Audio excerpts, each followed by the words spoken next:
Hello, Survivor fans. Welcome to Tally the Vote Survivor Extravaganza.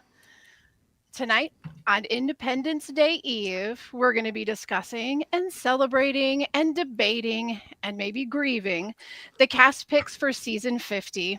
So, in order to do so, we've crossed the podcast landmass and joined forces as one tribe. You might already know the Tally Trio, and I've got the best two-thirds of them here. Warming up for the long upcoming season of Big Brother, I got David and Christy. Hey, guys.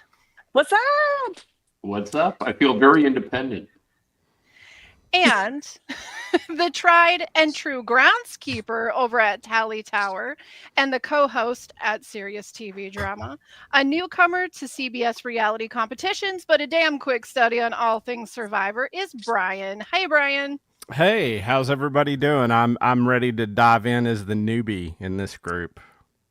Well, it sounds like you have a lot of them covered, so I think you're like a half newbie at this point. Not full newbie, but half. He's good at cramming.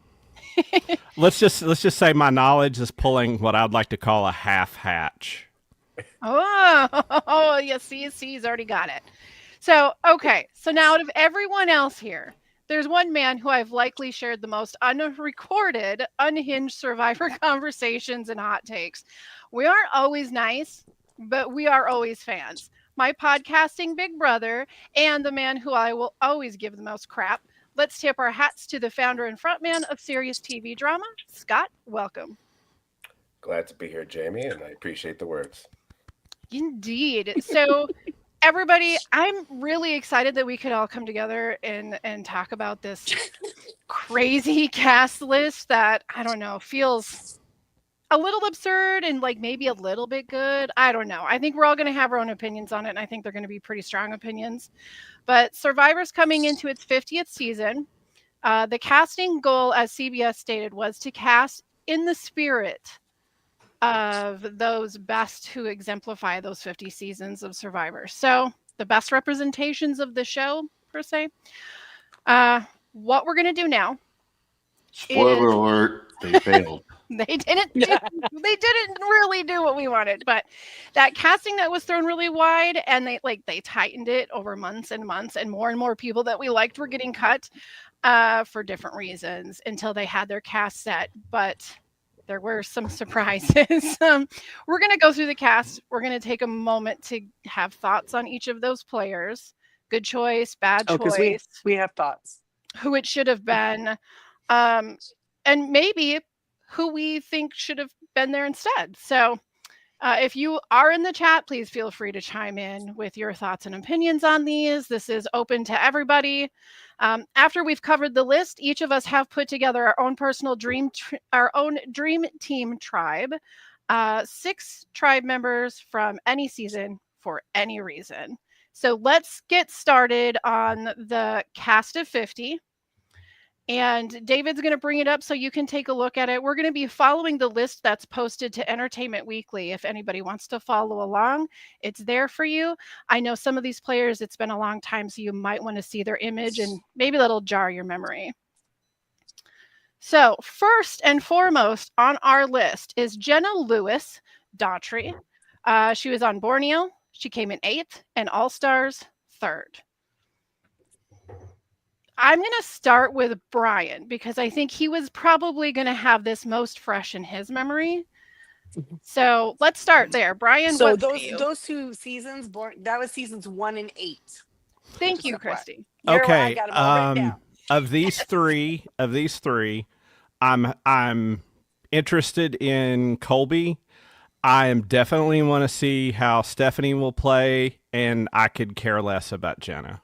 Of these 3. Yeah, because the other 2 we have up on the screen right now is going to be Colby, which we can just call him by his first name. He's that well known in Survivor World. And he was on AU Outback, came in 2nd, All Stars, 12th place, Heroes versus Villains, 5th place. And then Stephanie La Grossa Kendrick was on Palu in 7th, Guatemala 2nd, Heroes versus Villain 19th. Those are the 3 we're looking at right now. So let's go into Jenna. Scott, do you have any opinions here with Jenna? I have opinions on every single person we're going to be talking about. That's why we brought you here. Oh yeah, this is going to be unlike other times I've been guesting with you guys. I have actually stuff to say this time. All right, let's hear it. Okay, for Jenna, look, first off, you simply have to have one person from the very first season. Period. Thank you. Yes. As- Agreed. Now, as far as I've heard, Colleen Haskell has steadfastly refused to come back and play, so she's out. Forget Richard Hatch. That's not never going to happen. No, it's not. Then you have several players who have been on twice, like Susan Hawk, Kelly Wigglesworth, Gervais, and Oh, Jenna. Gervais. Of those people, while I really like Gervais, I actually think Jenna is a better overall player. And like me, she's also someone who agrees that winners shouldn't come back. And if they do come back, you should get rid of them first. So I'm Agreed. going to actually say yay and yes to Jenna in this case. I'm gonna concur. Concurring. Yeah. Yes. I mean, you make very solid arguments for Jenna. Yeah, gotta have a first season player. We And haven't let's face it, overseen we've her. lost a couple players from season 1. They're not even alive anymore. So Yeah. Yeah. that yeah. cuts it down. Mhm. So we just you gotta honor season 1. And Jenna hasn't won, and she's only been out there twice before.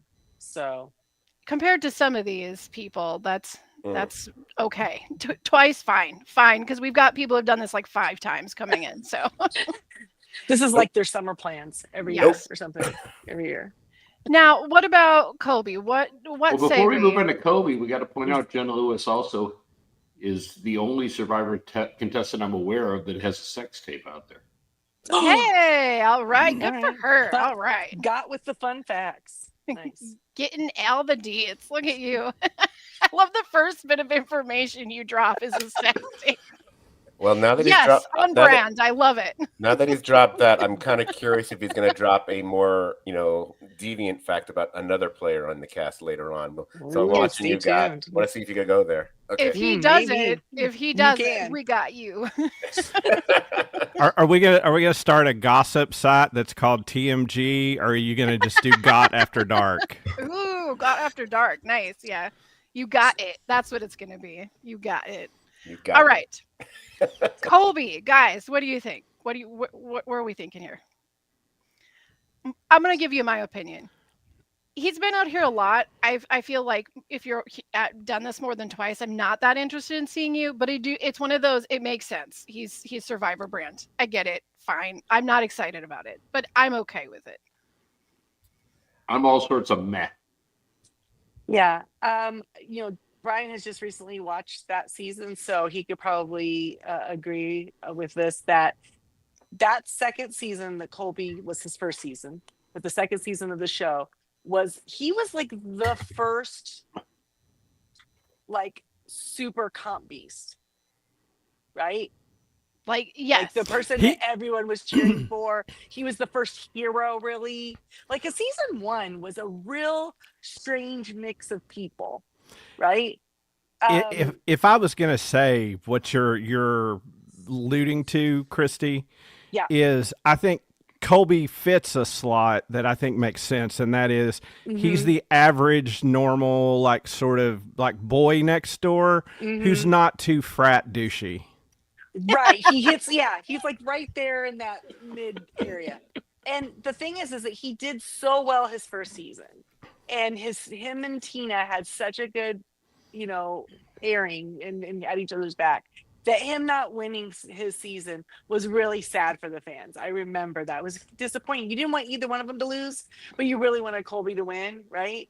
And then when he came back on subsequent seasons, remember we started calling him the artist formerly known as Colby, right? Because he wasn't the same in those subsequent seasons. So I would say I'm excited only for him to come back to somehow regain his glory.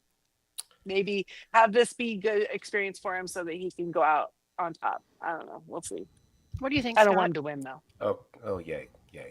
Okay, Colby.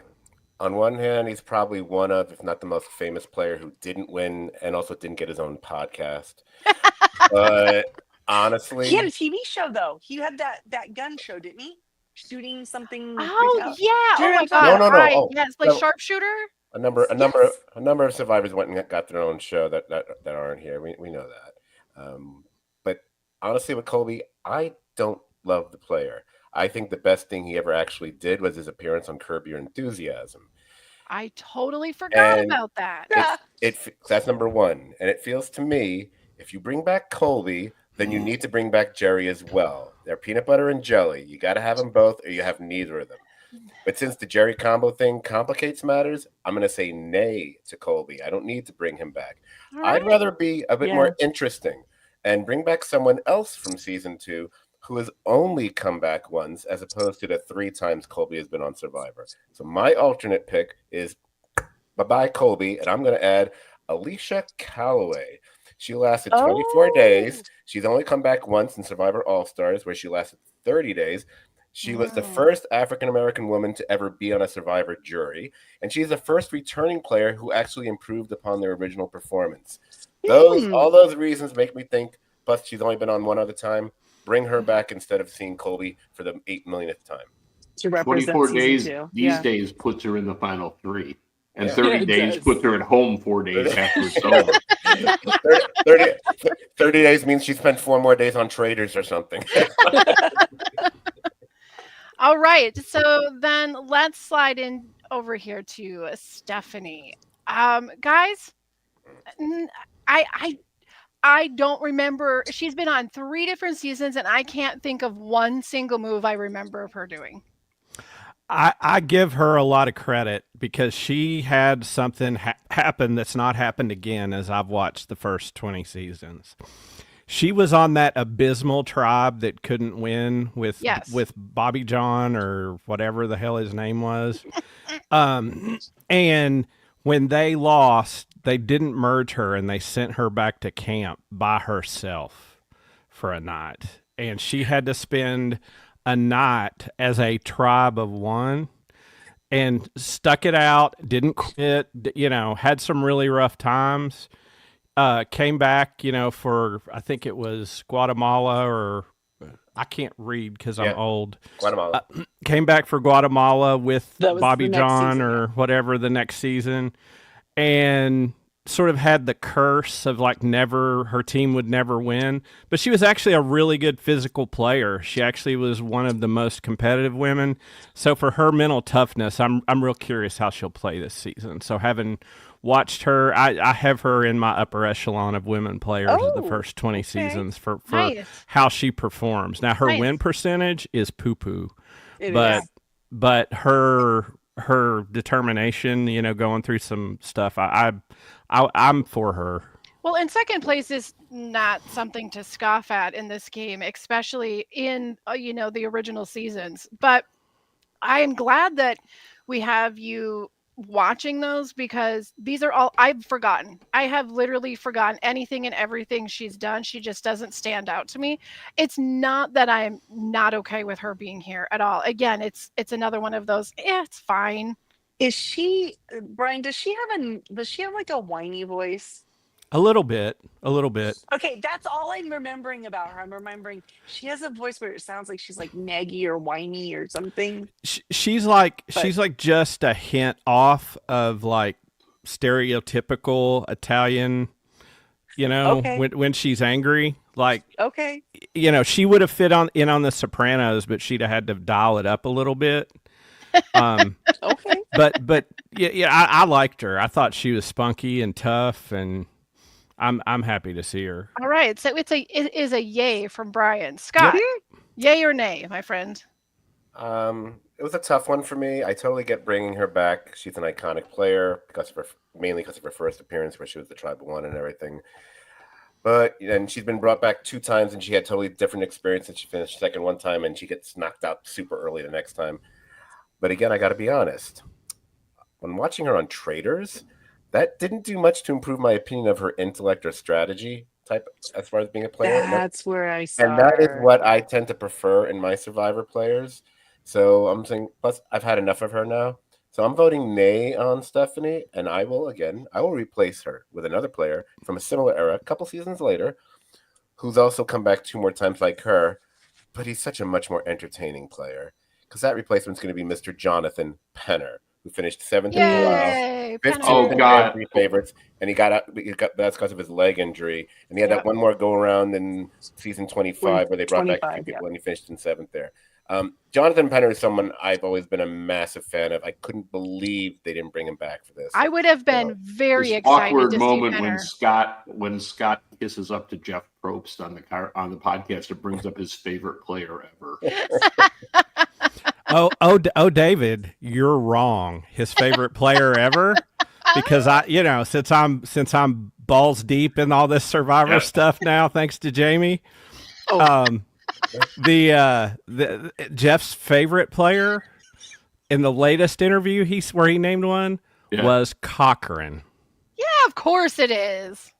Well, I'm He just had a saying, when big- you watch the seasons, he talks to Penner like I have no watched other the fan of seasons. it. No other player. He does get a little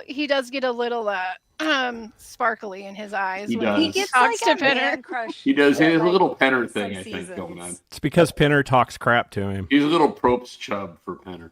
I just want to be clear. We can use phrases like balls deep on this podcast now. Apparently, we can. I wasn't aware. I mean, like literally, there's no hook over at Brian's house to pull him off screen. So I mean, like All right. I'm not using F words or D words. Only David does that because only just scripted. as authoritarian regimes go, he's allowed to break the rules, but us peons cannot. So Now he's talking about peon. My God. Okay. Now that I've muted Brian, he's no longer allowed to speak. Birth penetration implications. Now we have discharge. We're Oh, my hitting Lord. every single angle possible. It is an extravaganza, after all. Well, Now, That's one big cave. Jamie, I gotta say, with Jamie Stephanie, started it, my though, and initial she kept saying we were all coming together. So Hey, now. my initial read, Jamie, on Stephanie was pretty Yeah. much the same. Kind of not memorable. But then I saw the picture, and I She's said, gorgeous. she is welcome on any She's season of so any show I'm gorgeous. watching. Yeah. Oh, Listen, well, again, this picture. Are these current pictures? Are No. these recent pictures? No. That's No, what this she was looks like. this was their original She was season. on. She was Okay, on right. I was Traitors gonna say we don't. She was on Traitors season 1. Just remember what she looked Yep. like there. She had. That's where I think I. She's Yeah. Still Look at gorgeous. Jenna with the Gilligan hat. She doesn't have I don't think her Going. face is totally original. Anyway, go on.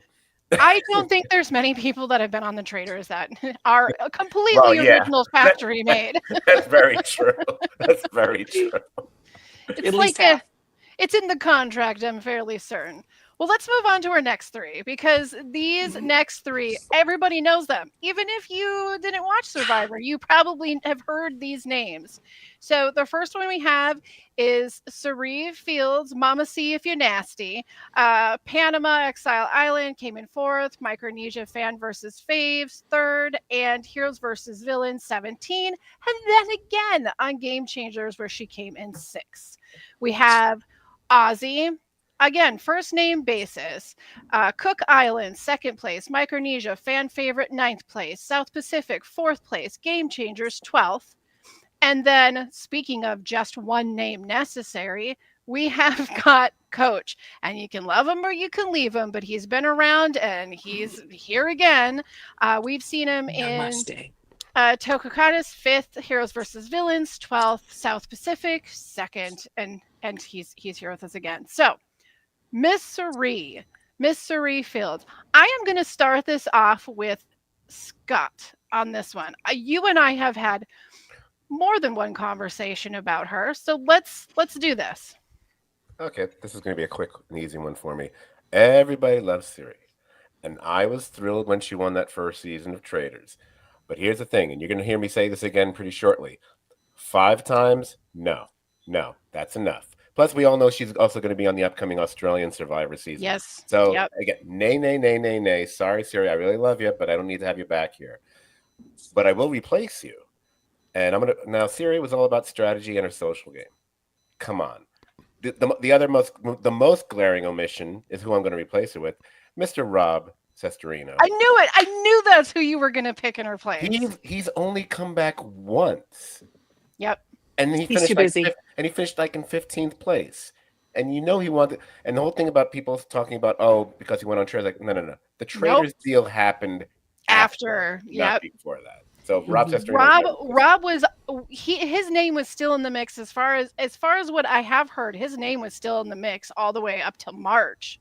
He was still there. See, I've just always felt like CBS is a little like they don't like the fact that he's made such an industry of like But they he's missed big the boat. competition for the official Survivor There it podcast, is. and Right, they don't have exactly. But And they didn't jump on quick enough. They could have already had that going. They didn't have to. Oh let no, anyone- no, because but the if- official Survivor podcast is still Probst talking about why he's so great. It is, but It's I'm saying annoying. CBS could have got. They could have got former players. They could have Right. jumped on the podcast bandwagon. But if you're early Yeah. on, but if they you're didn't. talking about people who are important for the history of Survivor and also Yep. promoting Yeah. Survivor Yes. and sustaining it as a brand, Yeah. I don't think any former player has done more than Rob Cesternino. I agree. Probably not. So how you not bring him back for Survivor 50 Yeah. boggles my mind. 100% agree from top to bottom on that. Perfect choice for replacement. One of my biggest disappointments to not see his name on this list. Like, it's going to make my skin itch all year that he's not on this.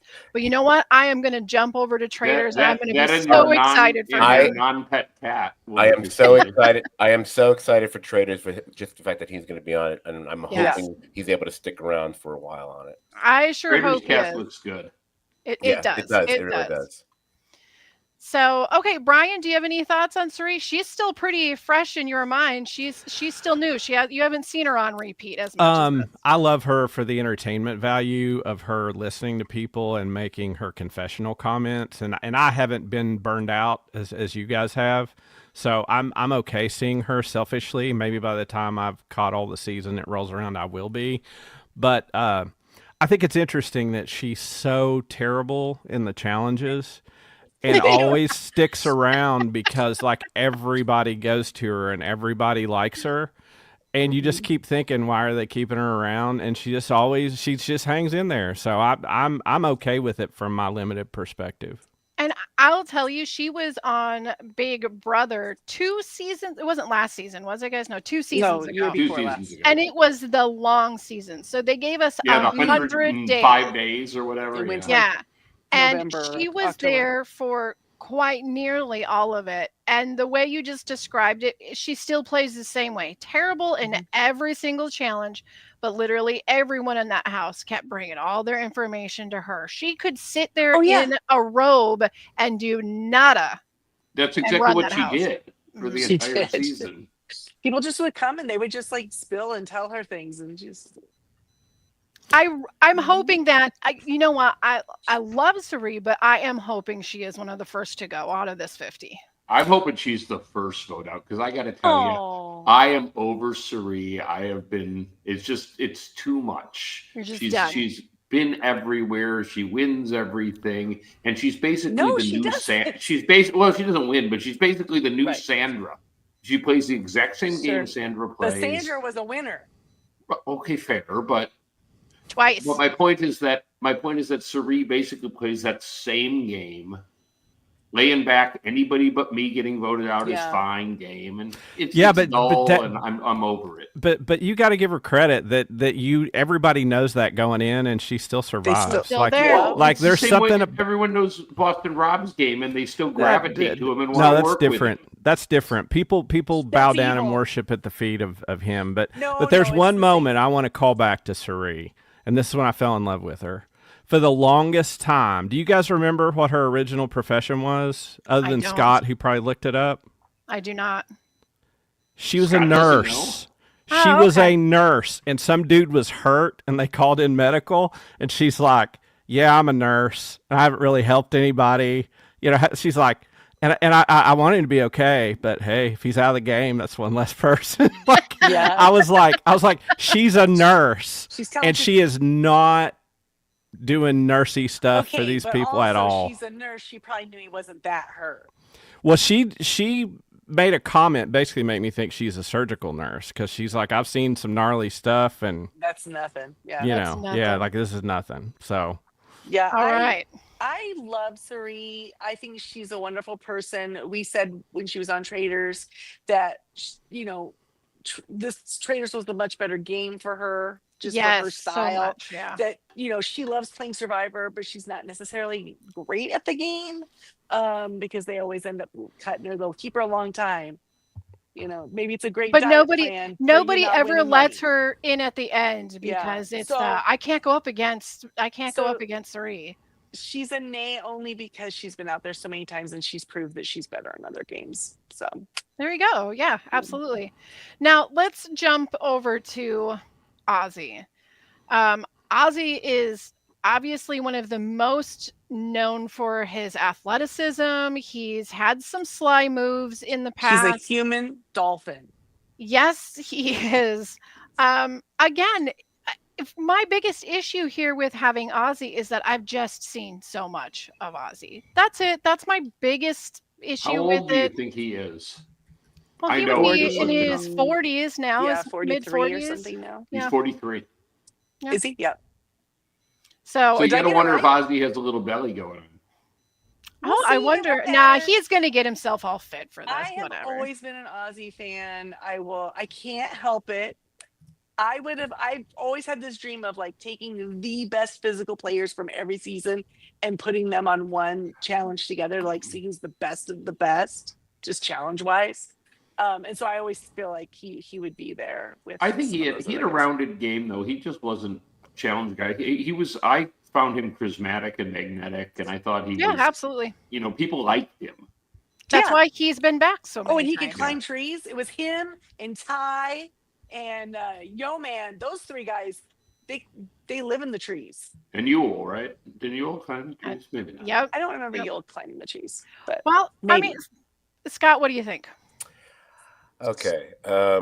First of all, looking at the whole cast, I said no winners and no 5-timers. He'd be a 5-timer, so that automatically would eliminate him. Yep. So let's say I didn't have that rule.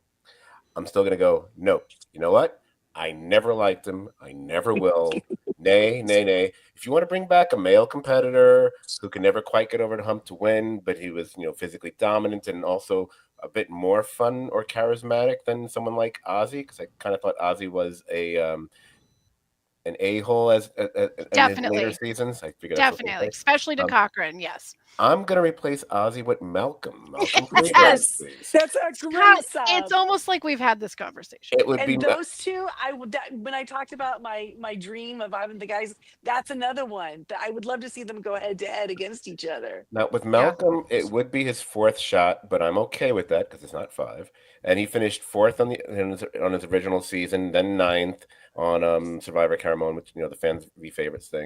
And then he got knocked out really quickly back on season 34, the Game Changers. I think like 17th place. But I've always really liked him as a player, and I certainly like him much more than Ozzy. By the way, And he looks like a pirate. So I realize that my last few replacements are a bunch of white dudes, but don't worry, that's all going to balance out as we go forward. Okay. I got the diversity thing on lock with my cast. Trust me. He's playing by CBS rules. Okay, That's DI challenge. David, Yeah. what do you got? What do you got on Ozzy, buddy? What are you thinking? Well, like I said, I think he's a good player. He physical challenges, charismatic. Would he have been my pick? Maybe not, but I think he's fine. Okay. All right. I think he's a perfectly acceptable choice for season 50. And Brian, you've got to see my favorite season with Ozzy. You have seen that. And it was so weird when you're like sending clips. And I'm like, I barely remember him having shorter hair, but not important. What do you think here? I have a feeling you're probably pretty okay with this. I'm okay with it. And from all I've watched of him so far, the only thing that's made him, I guess, not have as much shine in my eyes was when he got way too into Amanda Kimmel, and it cost him his game. Yes. Oops. But Because Ozzy, he's the first guy who's ever gotten voted out because he got too personally involved with a female. No, It's gonna happen. I didn't say that, but he had a lot of control in the game when he did, and Yeah. and kind of Sometimes lost people his just head. lost I'm his not mind. blaming her because he started getting high on his own supply when that happened, and and got a great blind side. But I like him. I will say, man, like I don't know through 20 seasons I've ever seen anybody that can swim like that guy. Right? as long as they're in the water, yeah, he's fascinating. He's He's an a MVP balanced there, player. He's likable. I'm okay with it. Okay. All right. So now the next guy, like I would say notorious, right? Like that's Can I go first on this one? yeah, you go right ahead. Let's I'm hear just what saying, David has to say about the Coach. Dragon Slayer returns, and I have to say, he was a colorful guy. I was always a fan when he played. Is he the greatest player? No, but I'm an absolute yes on this for one reason. Because it must grind Probst's gears that he had to put somebody over 50 on the freaking show. Because he's 53. I'm sure Probst is like, no, we got to put young people on. So I am pro Coach this season. Okay. All right. I think he's a little bit of a DB, but I think he brings in viewers, and I'm not surprised to see him. I mean, he's a little intolerable for me. However, I understand the brand, and this is the brand for sure. Mm. What do you think, Christy? Okay, so Coach, one of my favorite players. I just only because he's good TV. He's a good TV person, right? And he is absolutely on my team of wackadoodles with Yes. with Philip Shepard and Debbie. Philip. Oh my and god. yeah, come on. There's got to be like a 6-person dream wackadoodle, and he is the leader of that. I would just love to see them in a like a brag off, you know what I mean? Or a Cobra Kai death match. Oh my gosh, him and Philip and Debbie just talking about all their jobs and Yeah. all the things that they're great at and all of their fine words. But All their followers. Yes. I'm excited to see him there, not because I think he's going to win, only because I know he's going to throw a special amount of special extra sauce in the mix, and that's fun. Can you imagine Coach on the beach with Carolyn? Carolyn's eyes would be rolling out of her head. It's all good stuff. Now, Brian, we were talking yesterday, and you mentioned that Coach kind of looks like a certain celebrity, and now I can't shake it. Yes. He looks like he could be like a younger brother of Eric Bana. It's so weird. See, that's his face. It's his face. I thought It's you a were little gonna say skinnier. he looks like he could be the older brother of the lead singer of Creed. No, Scott no, Stapp. his face doesn't go. It's not domed enough, like Scott Stapp. But my feelings on him are this: he is absolutely the Jeremy Jam that you need to add to this season. The ridiculous wackadoodle obsessed with Asian culture who will think he's cool and not be cool. And I want him. It would be amazing if there was a challenge where they were in a canoe and had to escape and fight off the native people because of the story he told about being dropped off by a military aircraft. Oh my god! In the Amazon, and it's the most there should be a game show where Coach and Philip Shepard both tell you stories, and you only win a point if you don't laugh, and you have to keep your face straight at the ridiculous things the two of them say. Because you don't know Debbie yet. Just wait. No, but for pure entertainment value, yes. And I want him to get voted off, and then I want him to say that was my plan all along. And he will. And he will. That'll be the I'm end. gonna swim home. Weirdo. Scott, what do you got on this guy? Well, I am going to buck the trend here, as I imagine I was going to for a lot of these players. My first thought and only thought when I heard Coach was coming back, I went, Coach? Again? No. So, no, I'm going to say no to Coach. He was never interesting enough for me to even bother talking more about him. I will replace him with another player from his original first season who also should have been brought back. I'm going to go with Steven Fishback, who came in second. Yeah, Fishback. Unlike Coach, Fishback's only been back once. So on the Second Chance Survivor season. Yes. So, and he's also a big supporter and proponent to Survivor online, like Oh, Spot the Screen or whatever. absolutely. And he Master. is like a real character all in himself too Yes. within the game, for sure. Mm-hmm. So that's my replacement for Coach. Bye bye, Coach. Good pick. All right, I like it. So let's jump to the next three. We have Aubrey Bracco. It was in Koa Wrong, second place. Game Changers, fifth place. Edge of Extinction, 16th place. Chrissy Hoffback, Hero versus Healers versus Hustlers, second place. And then one of the people I am personally the most excited to see back in this game is Christian Hubicki. He was in David versus Goliath, seventh. And if you watch closely, he might have been in some background shots of the last season of White Lotus. So let us jump over to Aubrey. Christy, what say you? I am a total yay for Aubrey. I think she's smart. I like her too. She, her. If I remember right, her first season, she was doing really, really well, and then she just like something happened and she biffed it. If I'm remembering right.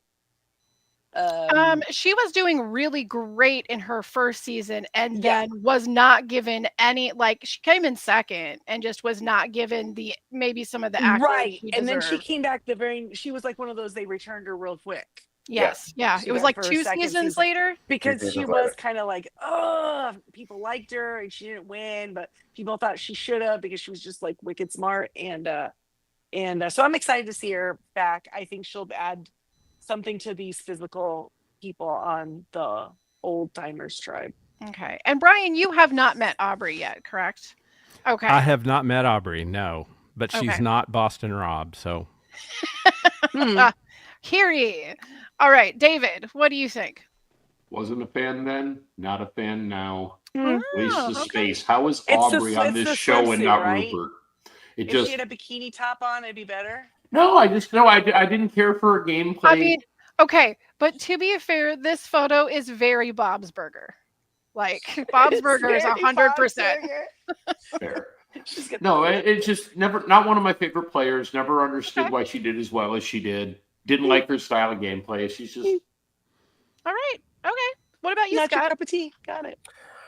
Well, I noticed when we get in the cast, this is where we begin the big gap in their picks, where we skip over, Yes. whatever. A lot of seasons. So many seasons. And by the way, an interesting note you'll find as we get through this whole thing that I have more picks from one season that's in a season they totally skip than any other season, which I realized, wow, I guess that might be one of my favorite seasons. I didn't even know that. So I discovered something about myself while doing the research here. A little soul Aubrey, searching. as far as Aubrey is concerned, I always was somewhat ambivalent towards her.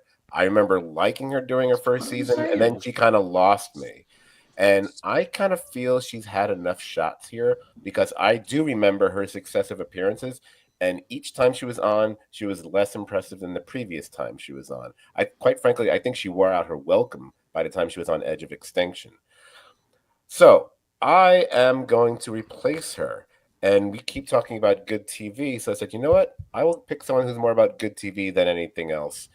I can't believe I'm going to say this person's name. I'm going to bring back Abi Maria Gomez. Yeah. oh, I'm with you on that. It would be She's her. good TV. It would be She her. is chaos. It would be her third time, which is one less than Aubrey. She was with Malcolm back on season 25 of Survivor, finishing just behind him in 5th place. She also showed up on Second Chances like Fishback, where she finished in 7th. So people can say she's not a great player, but she finishes pretty high. And you're right, she's all about crazy chaos. And I do want a few people like that on the show. So And yeah, she has zero Abi Maria. filter. Zero Oh, filter. No filter whatsoever. I mean, she was also one of my love to hate her characters on the show, Yes. and Yep. I kind of want a couple of those people on this. Yeah. I think That's that's why a I want Coach really on there. excellent choice. And when you look at some of the reasons where you go, okay, it's really obvious like why someone like Coach is brought on. I feel like the obvious part to Aubrey's appearance is because they're going to have Q. And it was like a whole plot, like just a one episode plot line that Q was like making decisions about, I don't remember who it was, because she had said she was fan of Aubrey. And that's all it took for Q to say, nope, don't trust you. Big mistake. And he was after her from that point on. So I really feel Aubrey's only here as an experiment more than anything else to see what Q's reaction is. I like her. It's fine. She's been on here a few times, and you're right. Every time she played, she just it wasn't like her first season. She sparked in the first season and She's kind of like, that's like exactly like Colby's story arc, right? Super it's impressive just that first season, then each just kind subsequent of does- little less each time So around. that maybe that's why I wonder back, because I like, come on, That's why I get didn't your want her mojo back. back. So going forward, we have Chrissy Hoffbeck. I personally think, yeah, go for it. You had a second place. You haven't been here a bunch of times. You were really great in your season. I love to see somebody who hasn't been here a bunch and hasn't won. Yep, great. Let's do it. Let's see what you got. What's Why the not? Go number on for the it. season, Christy? Oh, for Chrissy, 35. Here's the deal with Chrissy. I don't remember her at all. Like your Yeah, she was reasoning in the is- lost years. well, I don't know. Your reasoning is totally sound. She came in second place, so she must have been good. Yeah, go for it. And she hasn't ever been back. So good on her. But I can't tell you a thing about her. I don't know. I don't remember her at all. I think maybe So- that's kind of why I'm like, I have little bits here and there, but not like a really strong I memory got of her. nothing. But I think that's part of why, unlike other players where I'm like meh about that, with her for some reason, like, okay, you're clearly good, and yet I don't really remember you. Bring her in. Bring her in. I want somebody fresh for my face and my mind to watch. I like it. Go Chrissy. What do you think, Scott? I'm actually slightly shocked that she hasn't been brought back yet. Although there haven't been that many bring back seasons since I was season 35. I have a pretty decent memory of her. I especially remember the controversial loss to Ben. That was one of the seasons where people thought Fix was in on this one. Ben. I do remember her game. She was one of the few players that I could see their strategic side, but she was a physical competitor when she had to be too, and she reeled off some immunity wins there. So I am actually on board with her being back on Survivor 50. So a rare yay from me. So no replacement necessary, huh? No replacement necessary for Alright. her. She can All stay. All right. David? I'm good with this one. Jamie, I echo what you said. I don't have a strong recollection of her, but I'm anxious to see her play again. So Oh, and she's wearing a bikini, so I mean maybe. She's a hottie. She's definitely you know, I'm not entirely that way. It's like 20. This is just I mean- like I mean- look- 7/8, okay. okay, all right, there it is. Wow. You throw a wow. side pony on that girl though. Woo! Well, if you put Aubrey in a side pony, then I'm in. Would that be better? Okay. It's all it Seriously. takes for some of us. Those Seriously, side you ponies. could take perhaps the most homely woman on earth. She's in a side pony. I'm like, yeah. She's a 10. She's a 10 with the She right was hair. up like Don't 3 challenge us points on with the that. side We pony. will find a photo somewhere. Uh, Your I- phone's about to go on blast. I don't mean to bust your bubble, David, but I don't think that you should be presenting yourself as so far high above people that a side pony gets them to your level. Okay? That is not what I said. Just I said just it saying. increases their level. And don't you be throwing your ponytail to the side because it doesn't work. My brother. And okay, and Brian, Oh my you gosh. haven't met Chrissy, so I haven't, but I will say, as I listen to these names through the years, for some reason I remember hearing her name, somebody talking about her. Maybe it was you all, maybe it was Colleen talking about it on the Survivor cast. I remember that name, but I couldn't tell you anything. I'm about sure her. it was Colleen and Jack because they were mad that Ben got so many idols and he shouldn't actually have been there. So Yes. at the end. But it was It like may very well have manipulation been. by production or something. Oh, bullshit. That, allegedly. allegedly. Okay. So that's going to bring us to Mr. Your Christian favorite Huvecki, buddy. who is definitely in my top 5 favorite just characters, players in the Survivor world. I don't think that I'm not going to go and say he's like the best Survivor player. However, he has his moments, and this man contributes to the Survivor podcast world often, and he knows his stats. He knows the game, and he's the go-to guy on stats. So you want to know what your odds are of playing this idol at this time or doing that. He's going to have it. He's going to be able to point blank tell you what your odds of winning in every situation is, which is a really interesting place to come into the game. Also, in his season, he was the guy that was afraid of everything that moved. And then he wasn't. Yes, he was. And he wasn't.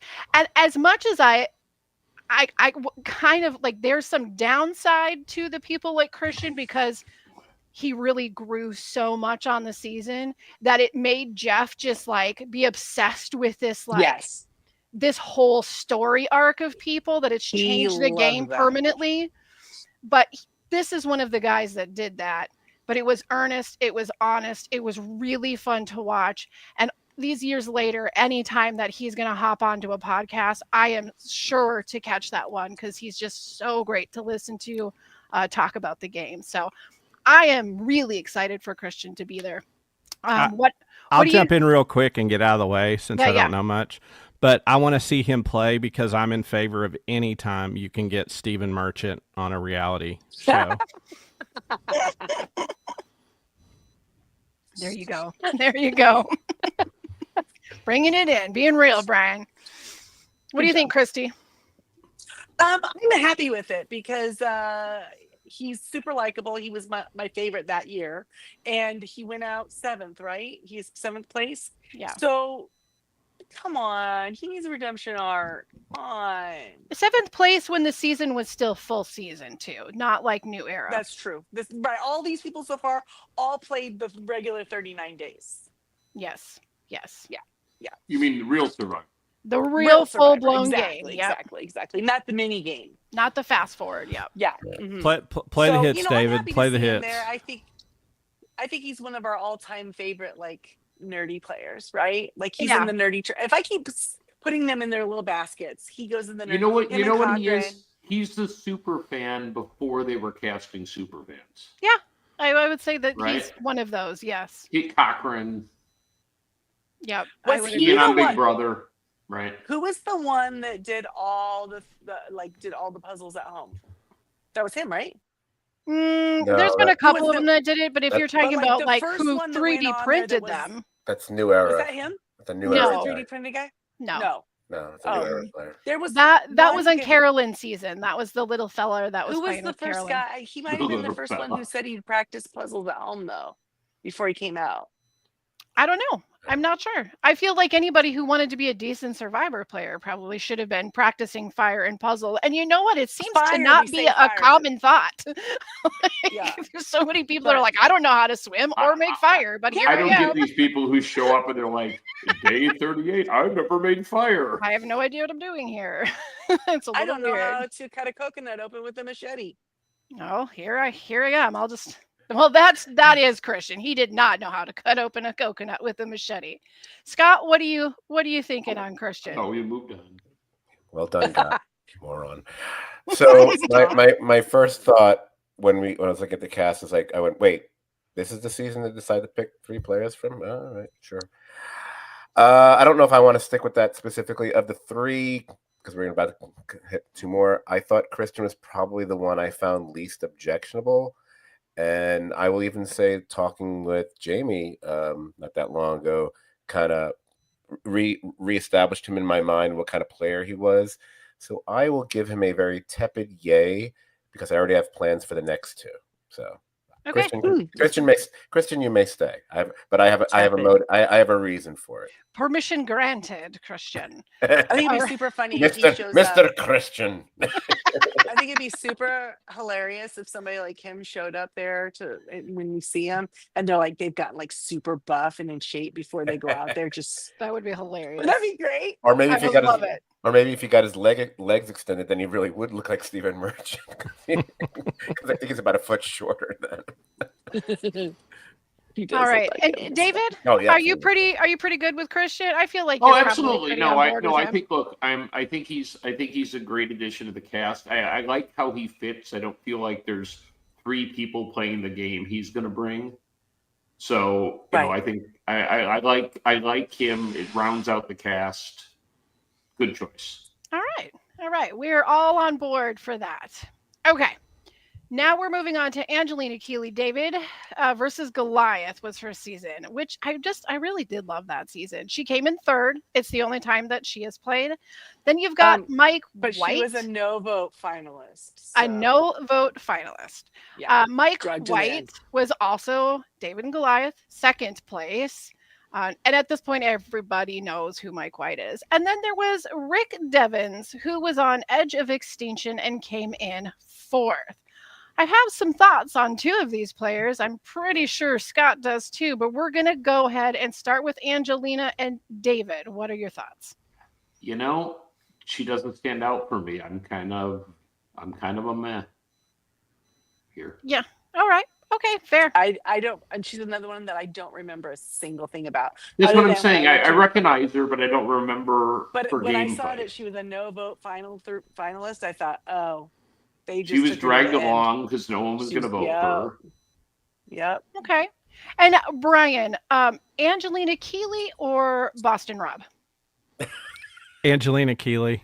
All right. Okay. Okay. Okay. And Scott, what are your thoughts on Angelina?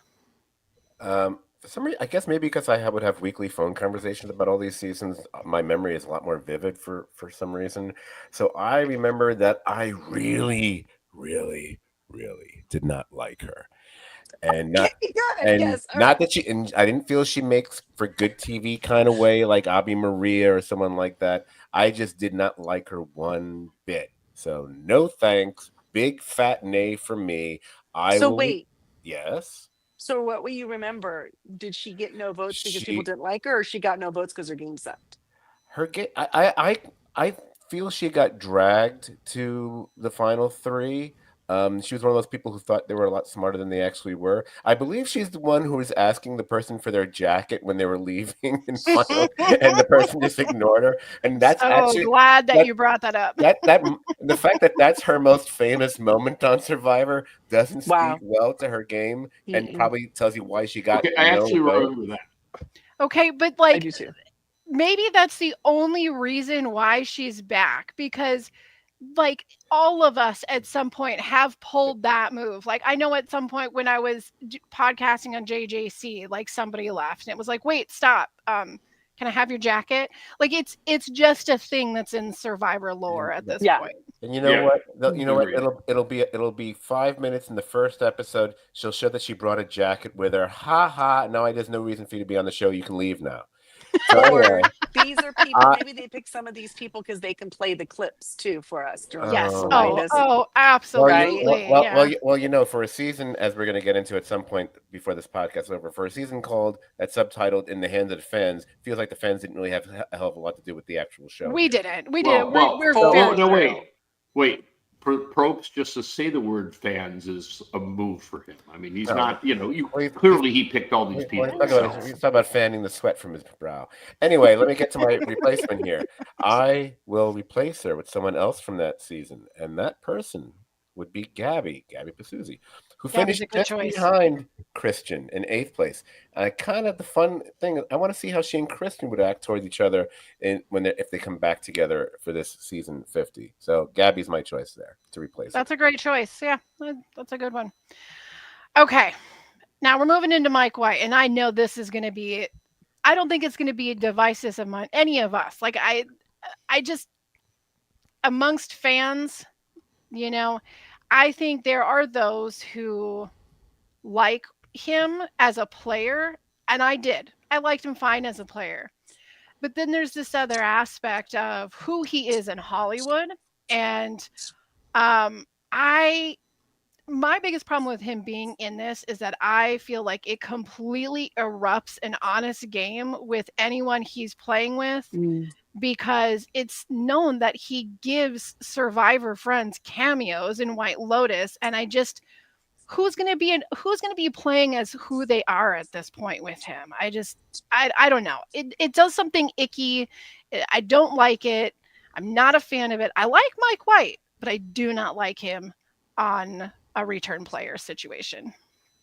I'm gonna ask you, Brian, because you don't know Mike as a Survivor player, but you do know who he is. What are you thinking with this?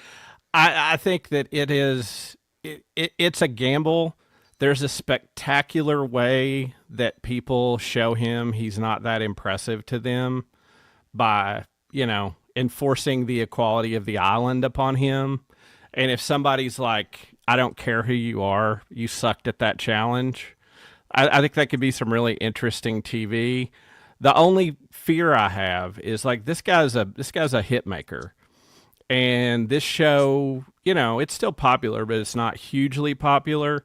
I feel like this is stunt casting a little bit, and I worry that he will get a promoted edit to bring viewers to the show because Mike White is on Survivor. And I don't, that's the thing that worries me.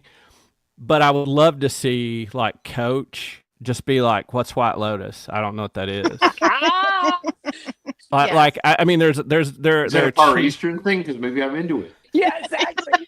I have been to that resort. Yes, yeah, but I mean, there's potential of some interesting things of people that aren't, completely blown away by him. But I do worry about what the gravity of who he is could bring to the game.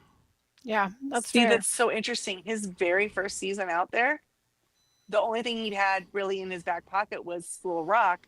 And if you and Mr. everyone Keeley. remembered that's Jack, Jack Black. So no one was going like, I mean, I think there was one player. Yeah, Sheebley is yeah, Sheebley. There was one person in his tribe who knew who he was. Yeah.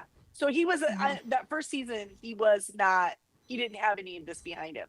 So I'm gonna guess that he also realizes it's not awesome for him. And it's not his fault if that's what production is planning. And he has a great understanding of the game. He does. He played well.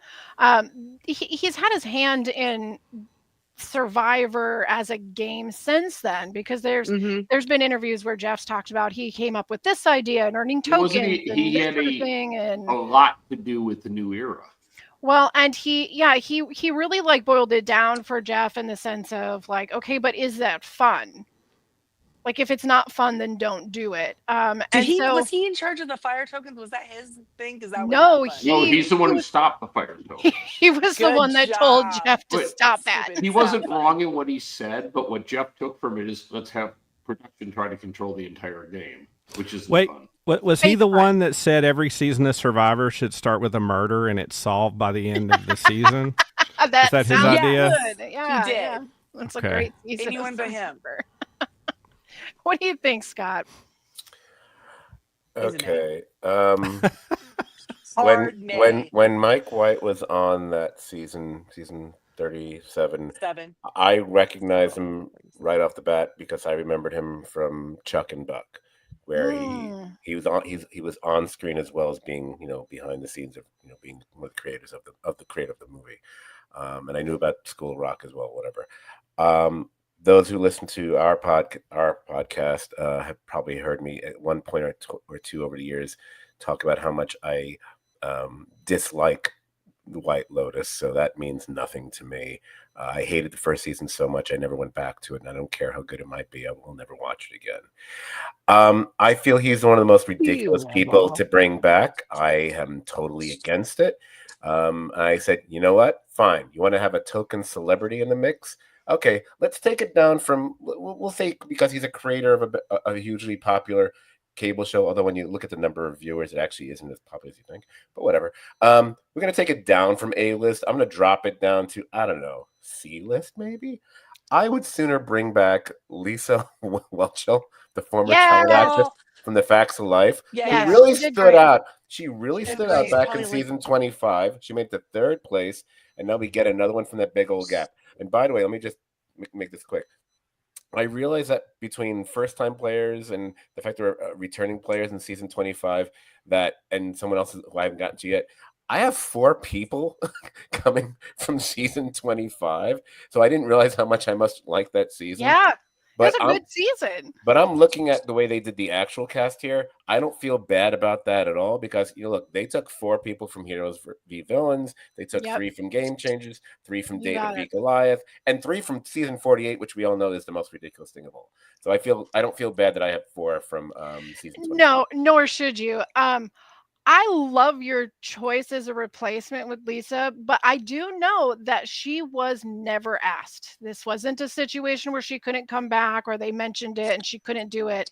She was never asked and she might have done it. So that's really Shame, unfortunate for us. shame on them. Yes, I agree. Now we are going to slide over here to Mr. Rick Devens, who not only did a pretty good job playing the game, he's got a smooth voice. And you want to talk about how favorites get in on this show. Well, Mr. Devens here is a co-host to the official Survivor Mhm. podcast.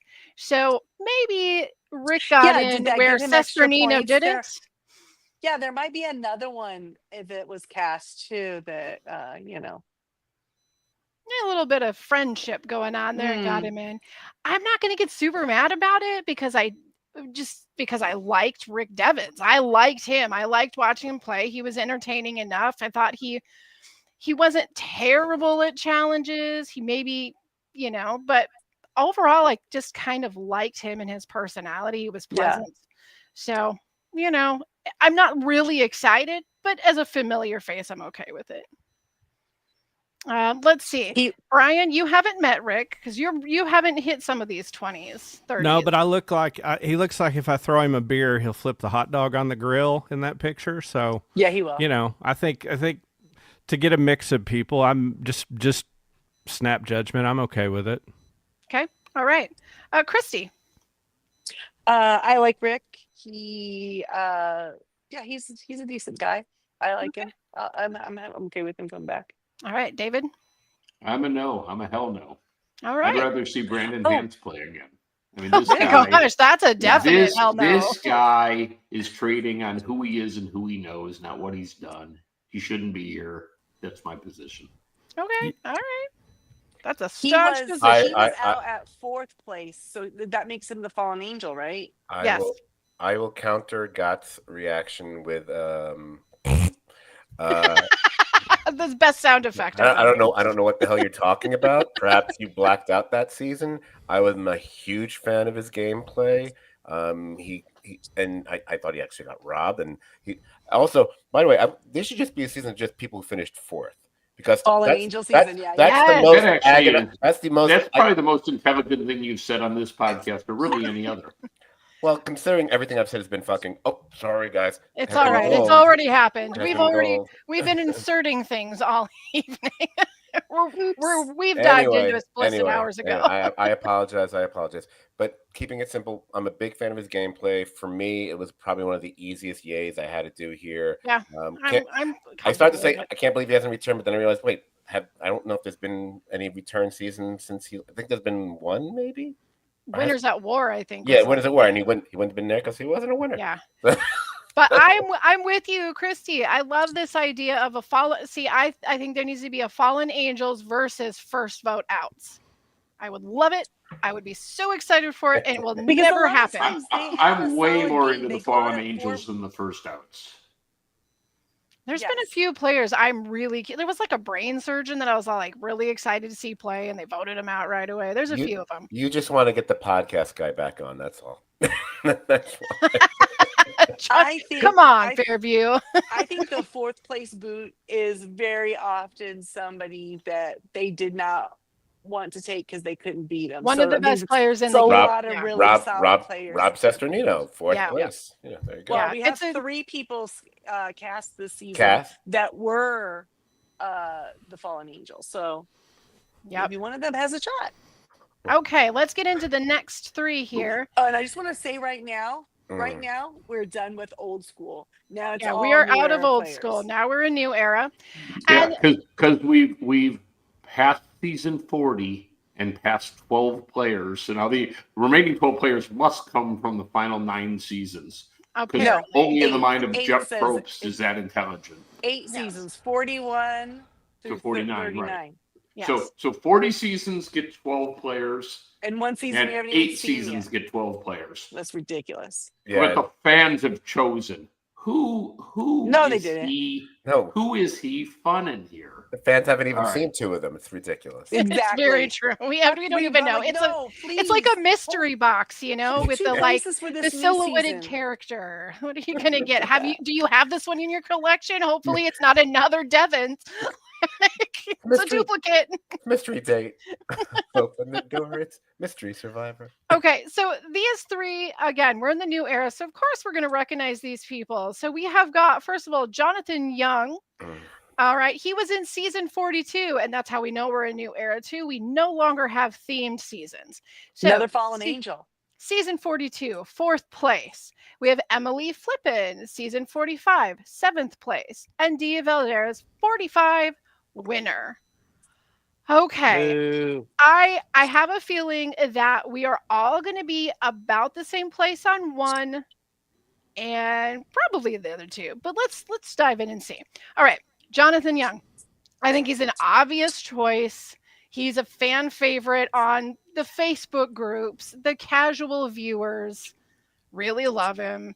The rest of us are kind of like, some do, some don't. I'm not a huge fan myself. I'm not like that excited to see him on it. I know he gets a lot of credit for being like super athletic and strong, but my argument is he was on a season. That was the season Marianne won, and I think Marianne was the tallest person next to him. Isn't it He the was- season where the guy couldn't get out of the water because he? No, couldn't it's not. get No, it the wasn't that bottom of the season. water? Whoops.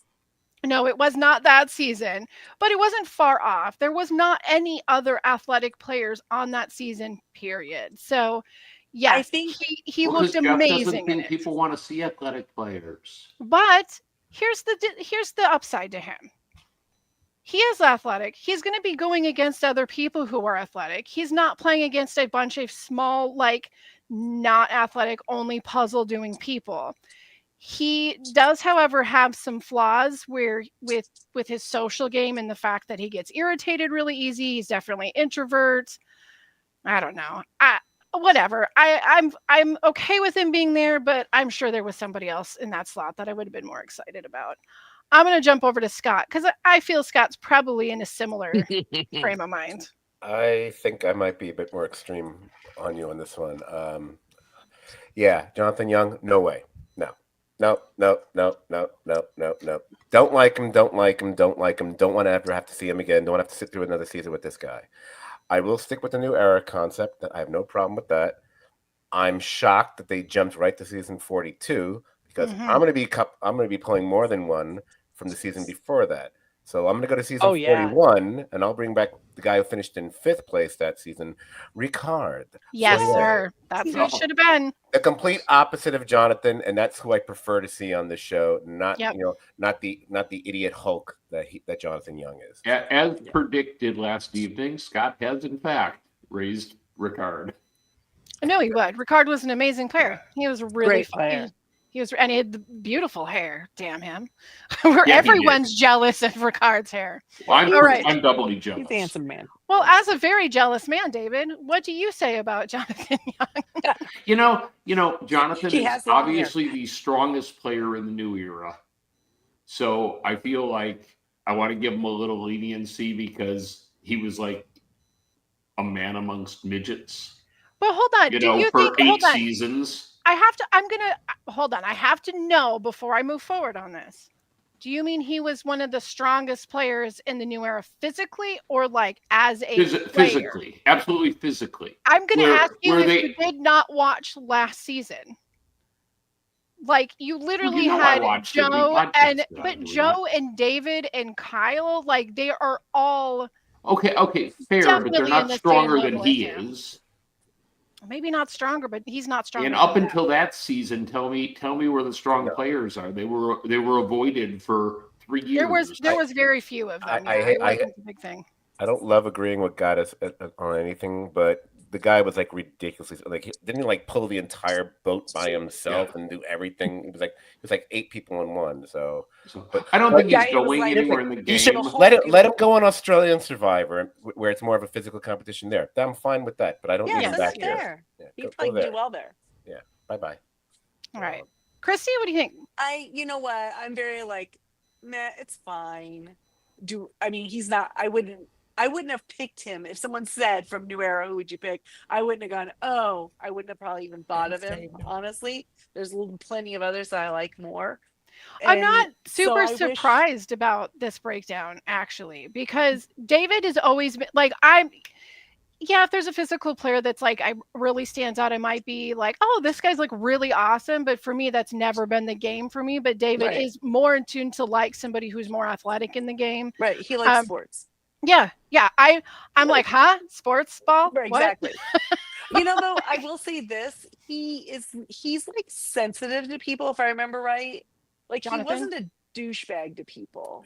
No, he was. He was like he was he was super only annoyed slightly- by He was only slightly Marianne and misogynistic. What are you talking about? yeah. Was he mean Yes. to Marianne? Yeah. He's mhm. mean. Oh, He's then mean. never He's mind. I'm he's- misremembering again. He said anti-women stuff a few whatever. times on the show.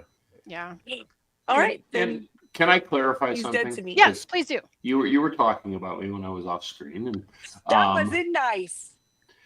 And no, I want to clarify that I'm not necessarily pro athletic players. What I am against was consciously making a decision not to cast athletic players to make weaklings look better than they are. That's what I'm against. Okay. All right. It's a noted. fairly big distinction. Yeah. All right. Duly noted.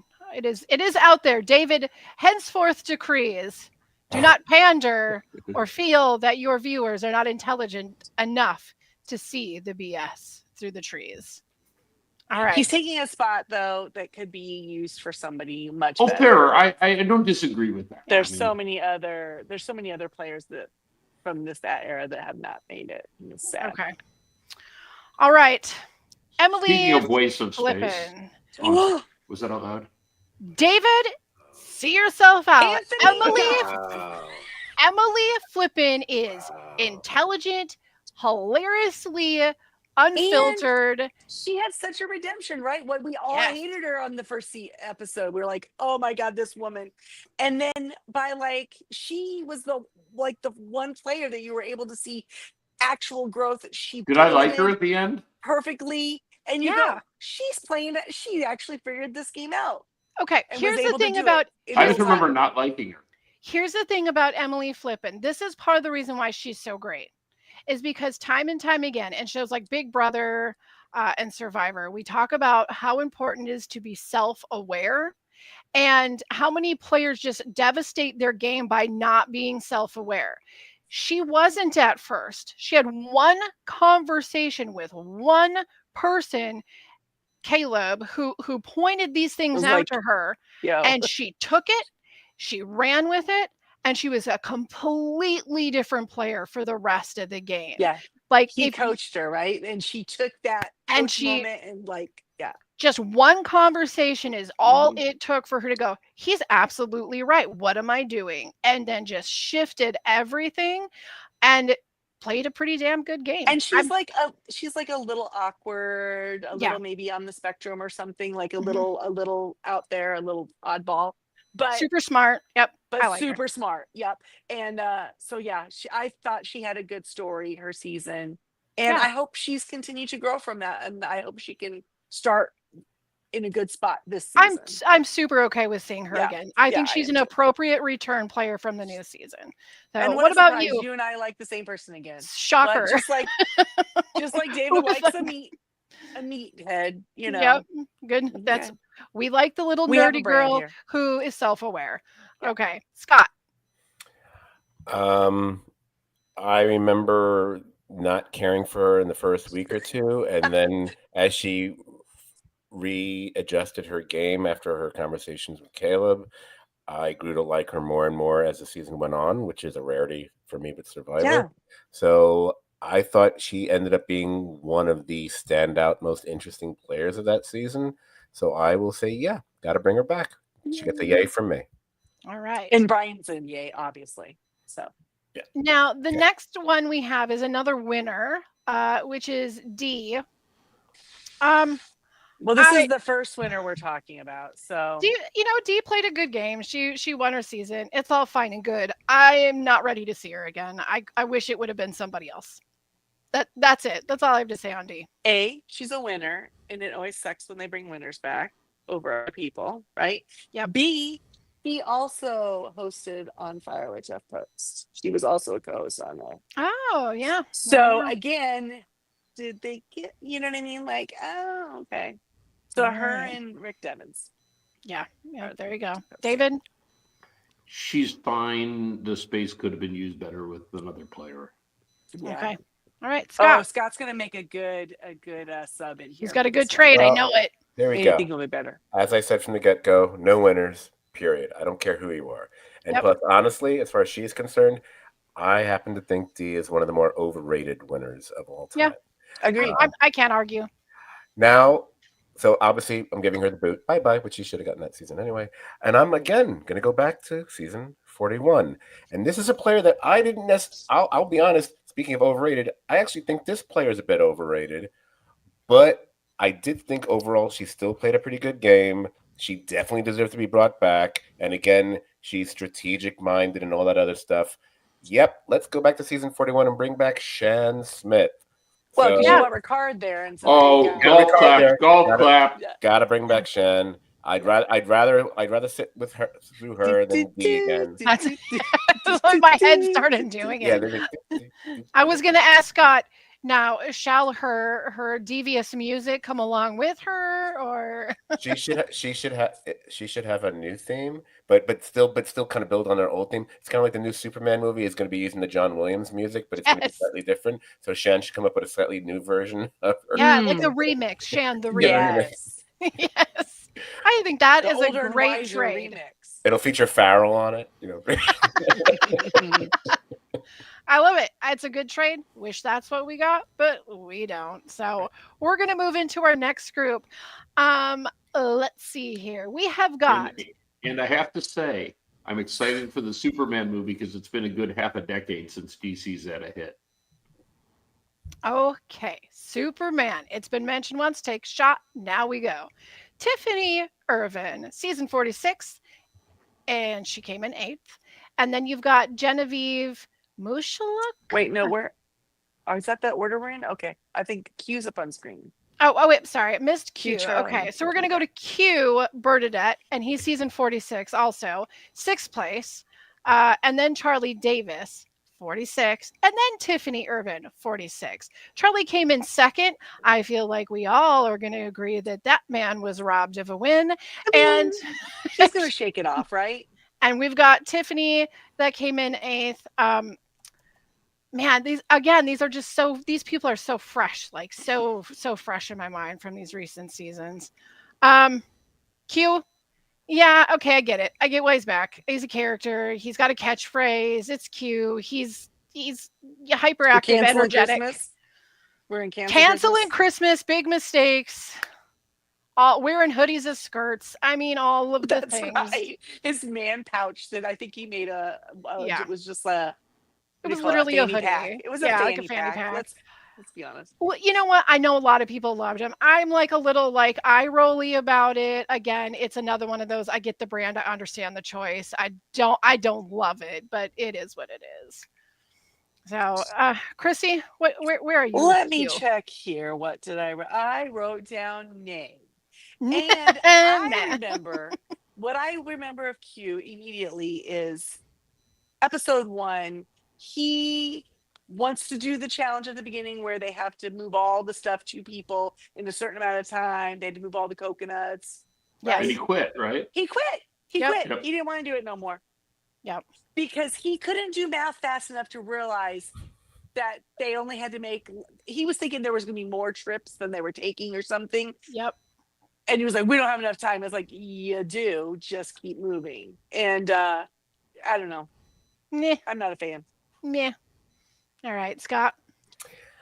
Well, This is one of the more strange ones. On the heels of me bringing back Shan, who I am on record as not liking, but I can bring back someone I don't like. Sure.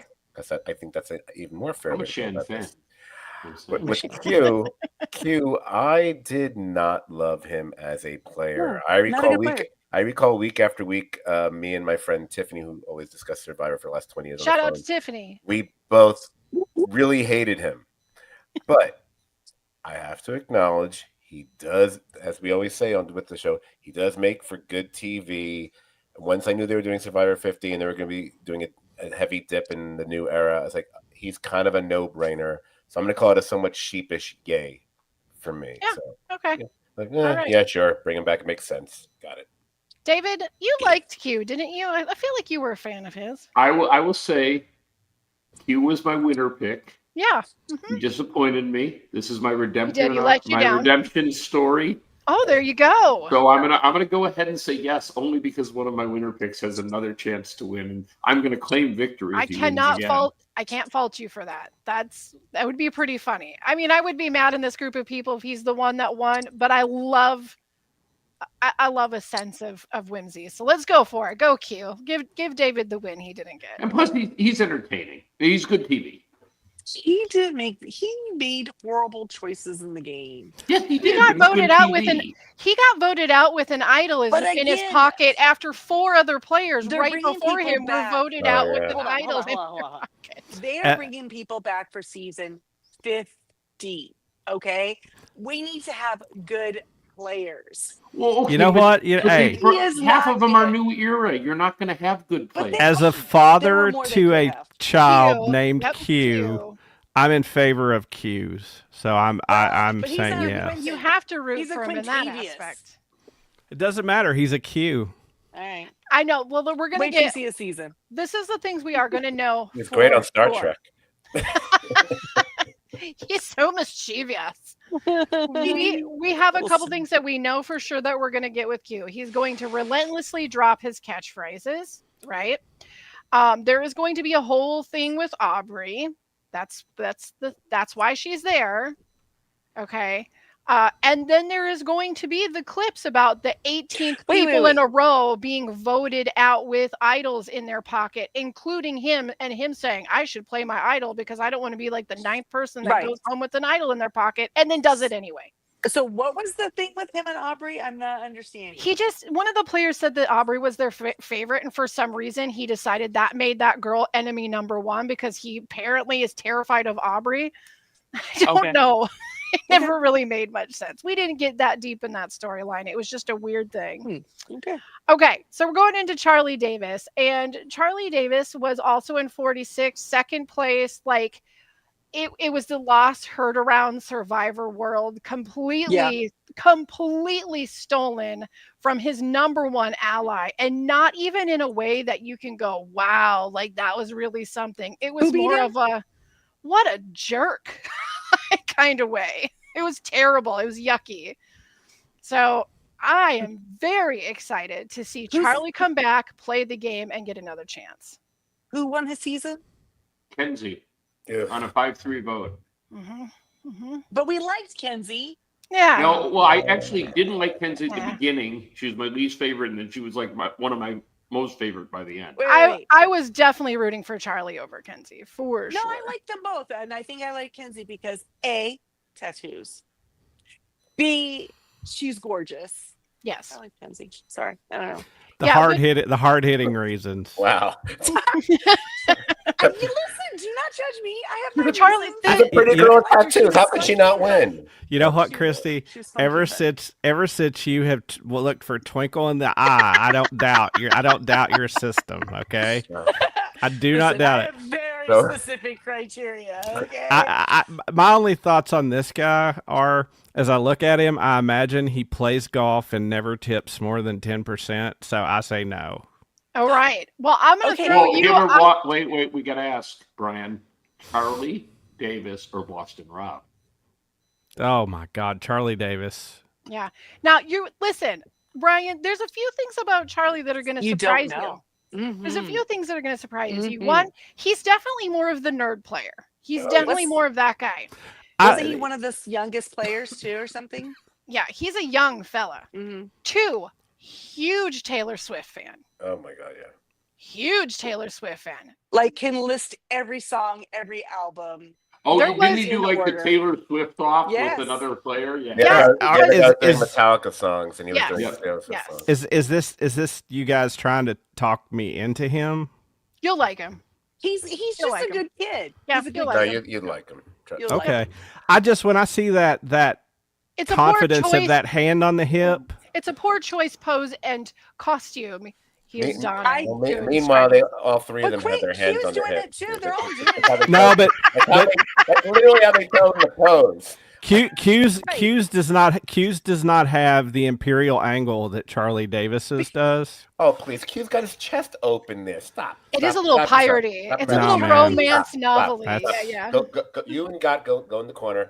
Charlie's just Hey, looks hey, like, all I'm I gonna say really is don't wanna you've stand agreed this with way, God but you're more than making me. Well, Yeah. God's seen more of Survivor than you, so it's going to happen. Yeah, Charlie. Right. Charlie. You know what? No, Christy's got it. Charlie is like, is this Like what I'm this, supposed really? to Are do? you sure? Like this this? feels not great. Okay, I'm smiling. Okay, all right. Can I see it beforehand? No. Well, Okay. you also And David, you liked Charlie, okay, too, right? Oh yeah, Charlie lost on a heartbreaking 5-3 vote. He could have Yeah. very easily been the winner, although I think Kinsey was worthy too. So I Yeah, didn't they think were- it was a big jip. It was one Right. of those seasons. I'm where with we're Scott like, on this. oh, I don't either think- way, we're good. Not me. I But didn't love but Kinsey. Charlie Yeah. Charlie deserves a second chance. Yeah, I'm glad for sure. he's there. He does. If only one new era player would stay that is in this group, this is the one I would pick. Yeah. Okay. All right. We're gonna move over to Tiffany. Hey. Tiffany, it's like. Well, oh, I'm sorry. I thought you threw your Charlie Plain. in. Give me your Oh, sorry. Charlie. Give me your Charlie lay down there. First, Scott. just going back to the picture thing, the placement of the picture in this trio is unfortunate. So he's not going to look cool just by proxy. I don't Because need to he's say an Oreo? why. You all can figure it out. Yes, yes. It's the not tasty cream in the Oreo cookie here. Exactly. Oh. He was It's okay, It was Charlie. You're unintentional. cool. The Charlie. order was he made might by Entertainment Weekly, not by Yeah, Dot. it's Entertainment no, Weekly's well, fault. you took You're were the still one- cool, Charlie. It's you okay. you made it into trios. That was your choice. I not didn't. his. Well, okay, Anyway. I guess I could have done 4s. All right. Well, why don't you get on all fours and be quiet now? So anyway, Wow. so Wow. Putting on the He boxing deserved- gloves. he might be of the people who they brought back, other than maybe Chrissy, and perhaps more than Chrissy, the person who got ripped off the most in the final tribal council. I'm sorry, Kenzie was a very nice person, but I think the only reason she won Survivor was because she was a very nice person. She didn't do, I can't say, she didn't do Richard, and I mean Dick, on that show to merit winning. Spoiler totally alert, got the screwed jury over. is always right.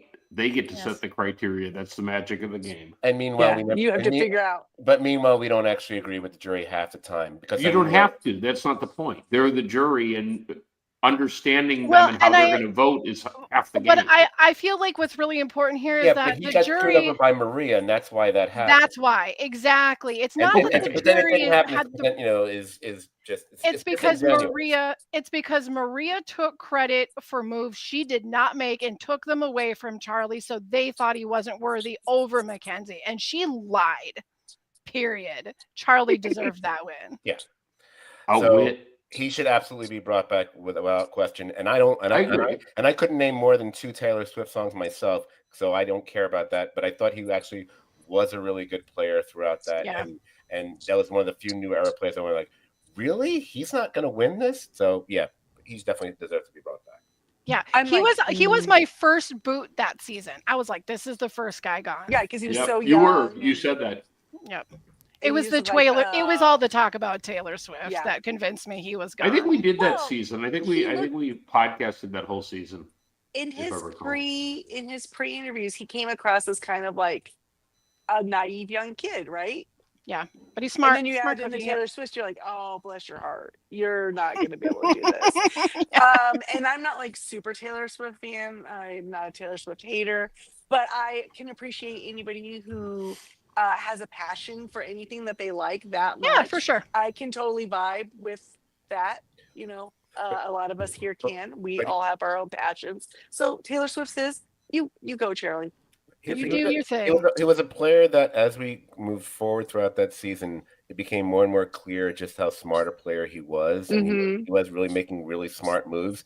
And the fact that he was stabbed in the back the way he was, it was I was it was one of the three most anger-inducing Survivor endings in the new era that I've I ever. agree. What Yeah, are it the was other very two, frustrating. Scott? Do tell. We'll save it for after we get through all this. Okay, Okay. we've got Tiffany up next on deck here. I liked Tiffany. I thought she had I don't know, her personality was very loud and fast and fun, and I felt like she got people, like she understood where people were full of it, and she would do her best to work around that. I don't know. I thought she was an entertaining player. I'm ready to see her again. I'm all for it. And She's she's an gonna be the artist. I love artists. she's gonna be the one out there that has the least amount of days ever on the island. Of all of them, she was the only 8th place. That's the lowest. Wow. And of New Era, Well, in 19 eighth days. place in the new era is a lot less But days yeah. than eighth place in the 19 for old sure. era. days was all she spent out there, which is a full 20 days less than some of these people. And to be fair, the tribe that she started in on was an absolute disaster. But it's kind of funny because the winner came from that same group. So very, very opposite spectrum stories coming out of that insane tribe. It's nuts. Wasn't that Q's tribe also? Q, yep. Because Q, was Tiffany, it and Charlie all Banu? from the Was same it Banu season. that was the melting man that was like literally cursing God on the beach? Oh God, Banu! Why did they bring Banu Ooh, back? ooh. No, Oh my because when gosh. you have 2 episodes of Him a and- man crying, you Him move and on. Coach. Him and Coach. You'd be like, Coach me. All right, Oh, Scott, what bless you the got on Scott one. Tiffany? I'm sorry. There was nothing about her for me that really screamed, "Oh, you just have to bring her back." She's an easy nay for me. Plus, I don't need more than 2 from that season, or most any other season for that matter. All right. I am going to go back to season 43, which we haven't touched on. Ooh, let me guess. Who Here's are you one. gonna take? I bet you know it's going to be, because we were talking about 4th place finishers. We got to replace her with a 4th place finisher who I know wanted to come back. Jesse Lopez, por favor. Yes. Yep. Maybe Yes. the biggest injustice in this cast. 100%. Yes. Love him. I'm gonna go with you. Look, at Scott and I are agreeing, Brian. Jesse was The world may beloved. end by morning. Such a good dude. Such a good story, right? Yep. Backstory and everything. And Great player. Yeah, I don't understand. Genuinely And shocked they didn't bring him back. Shocked. Why is he not back? I don't know. I have not heard the story on that. I haven't even heard if he was My guess is like he said hasn't no. kissed the rump. That's adequately. the season that they didn't bring anyone back. Yeah. It's was nuts. It was a weird season, guys. Like that was a weird season.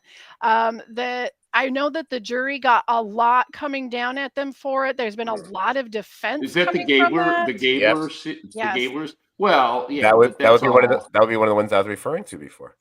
Yeah. But here's the thing: if they He was Jesse a back, far people more would feel deserving victor than vindicated. Erica ever was. So. Well, Erica's #1 worst. So Yeah, for sure. For sure. So is everybody have their thoughts out on Tiffany that has had Well, I Yeah. want no. I want to. I I don't want to just remember throw her. in. I love Tiffany as a person. I think she's entertaining. I think she's good Yeah. TV. I don't much respect her game and don't expect her to do well. But All right. Okay. I can't entirely agree with that. I just really liked Tiffany as on my Right, I do television. too. So that was it. Like I'm good with seeing her again. you know, Okay. We're going to jump over to Genevieve. Now we're going to talk about good players. Now we have a few here, whether we want them back yet or not. We've got Genevieve Mushlock. She was on season 47. She was in 5th place. Kyle Frazier last season 48, and he was the winner. And Joe Hunter of season 48, who came in 3rd. And though she's not on screen, we can bop over to her in a minute. We've got Camilla, and you know what? Out of this group, I think that there's one that definitely, maybe 2 that definitely should have been return players, but maybe not right now. First one, Genevieve. Genevieve, absolutely in my mind, should be a return player. 100%. She's great. She's got that like old school long game brain, and I loved that in her first 2 times at Tribal.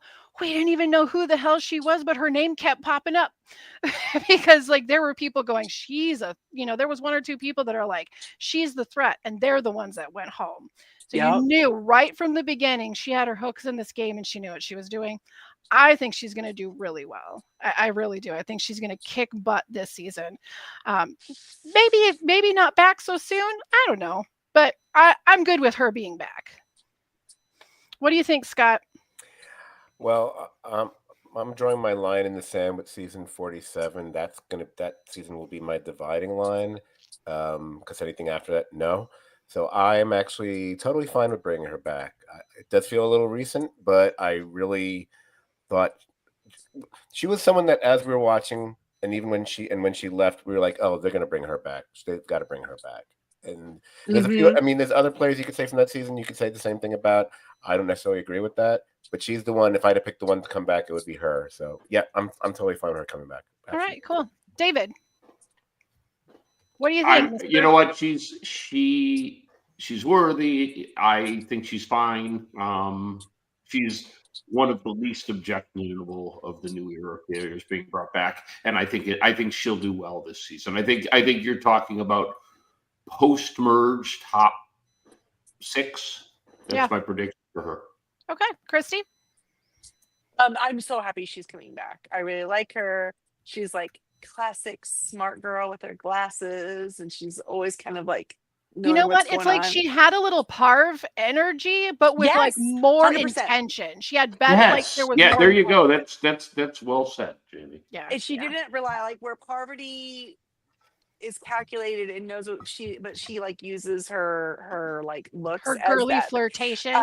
Genevieve just kind of didn't lean on that, right? She had like other skills. Yeah. So anyway, she's fantastic. I love her.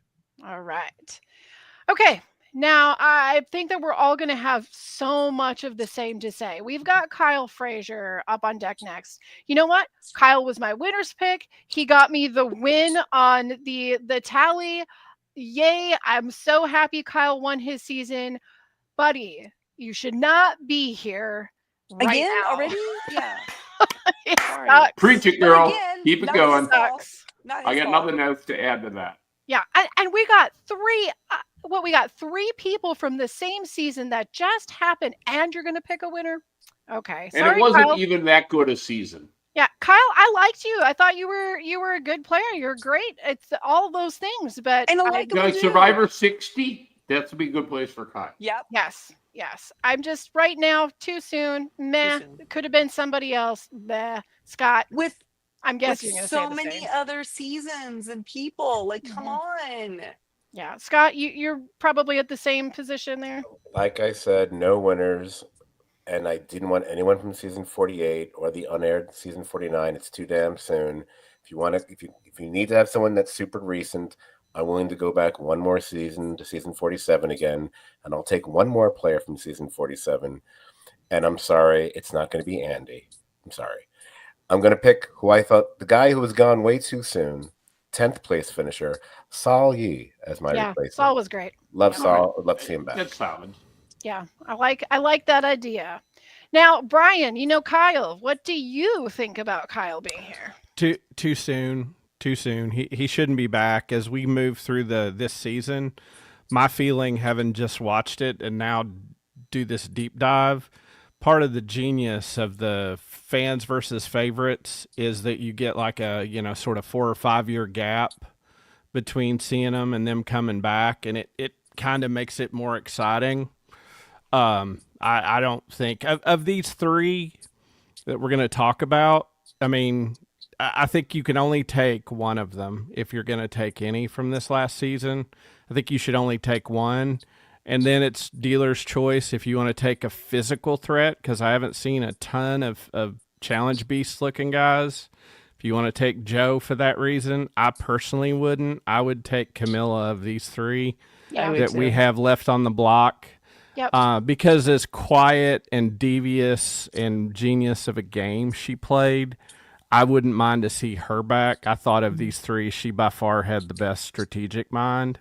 So she would be the one if I had to take one from the recent season. The other 2, I could totally do without and think we should do without. And I'm gonna agree with that 100%. Everything you said about Camilla, the same with Joe. I feel like it's fair. We can just wrap them all together in this conversation since we just got done watching their season. What do you think, Scott? Okay, if we're gonna do a wrap up here, then I have to. Okay, just bear with me for a minute here. So I'm gonna try to bullet through these. Okay, Joe, we're doing Joe right now, right? Joe and Camilla. Okay, Joe and Camilla, and then well, I have something in addition to that as well. So prepare yourself. Joe, you know what? Even if this was 10 seasons ago, I'd be saying nay to Joe. So no, Joe. I will replace you with season 44's third place finisher. Another person who I can't believe wasn't brought back, Carolyn Weiger. Step right up, Yep. you're crazy. You should have Yep. been. They should have brought you back. I'm shocked they didn't. The Yep. Traders thing is not an excuse because they brought back two other players who were also on Yes, Traders. they did. So that means nothing. Camilla, if I will agree with what Brian was saying, if I did have to pick one player to bring back from the most recent season, she would have been the one I would bring back. But I'm sorry, it's still way too soon. Maybe if they do another one in 5 or 10 years, she should be on that one.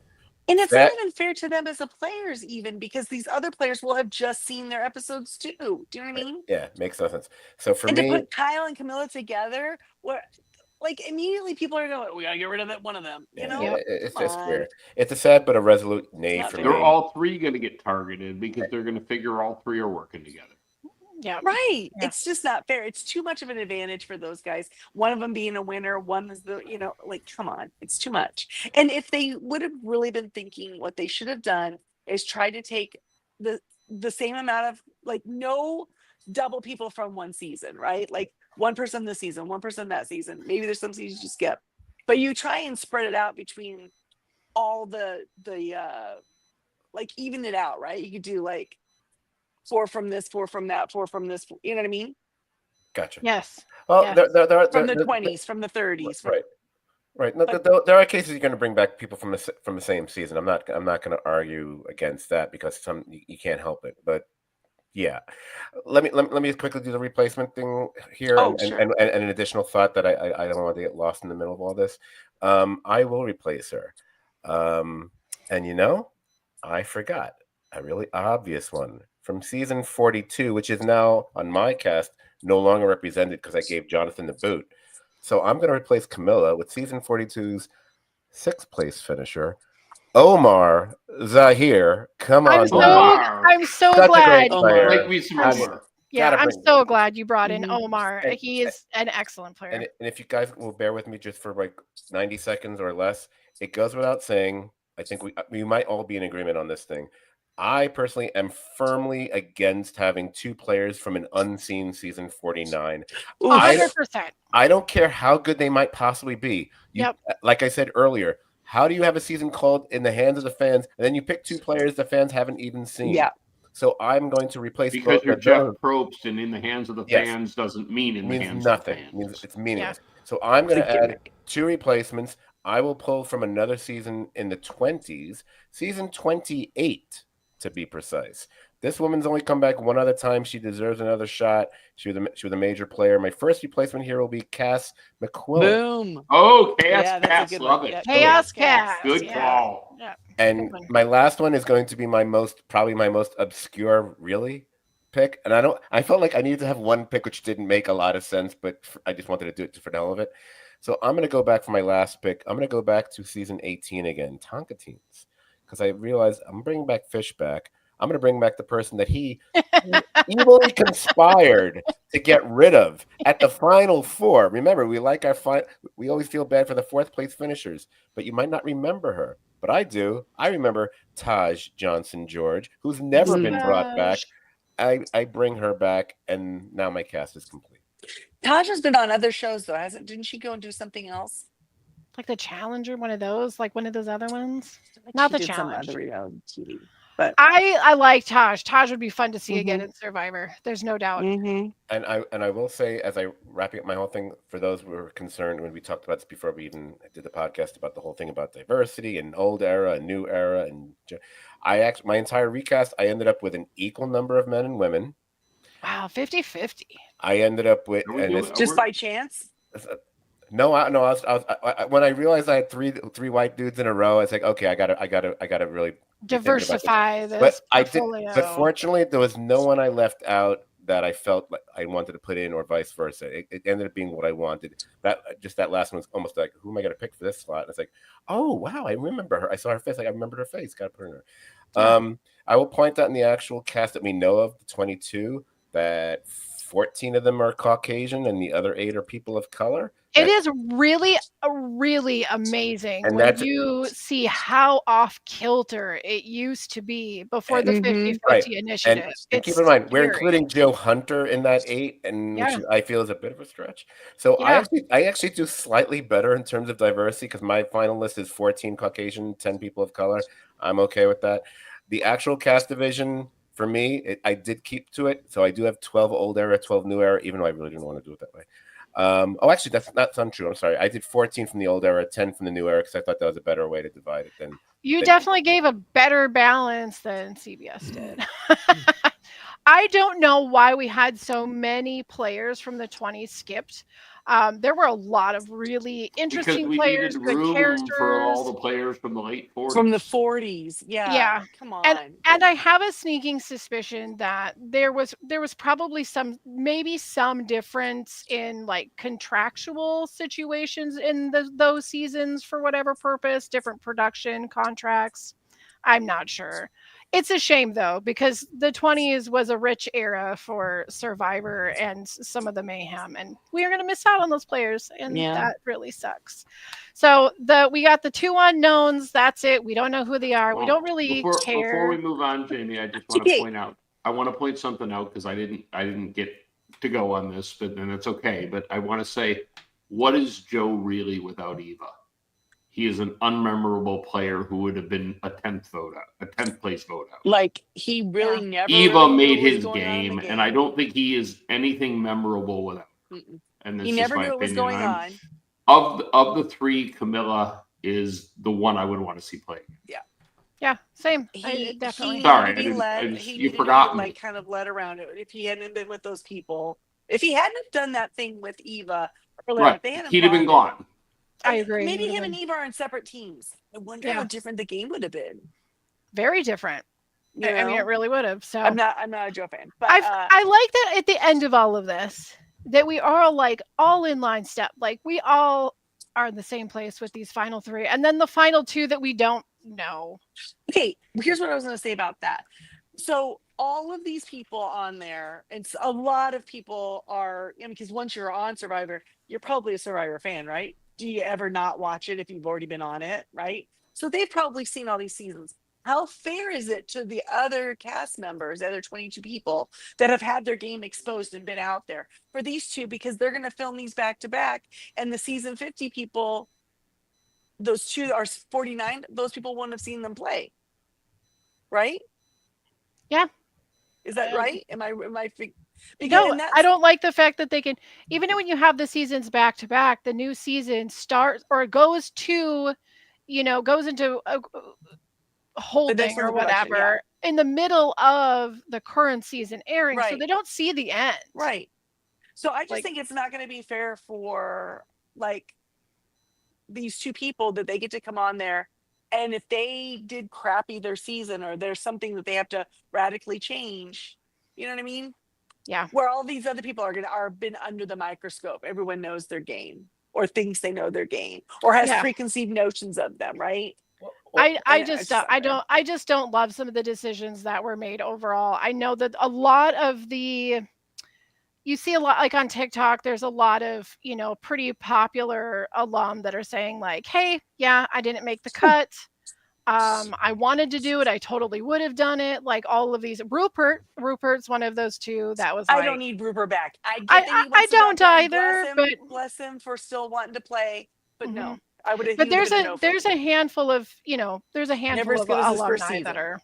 Wentworth's another one. There's a lot that are like, hey, if I would have made the cut. But I think the one that burns me the most is the Sester. Like that one. I wanted Rob back in this game so bad, but Yeah.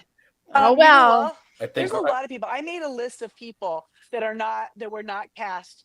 I mean, I made a list of like, these would be good people to bring back.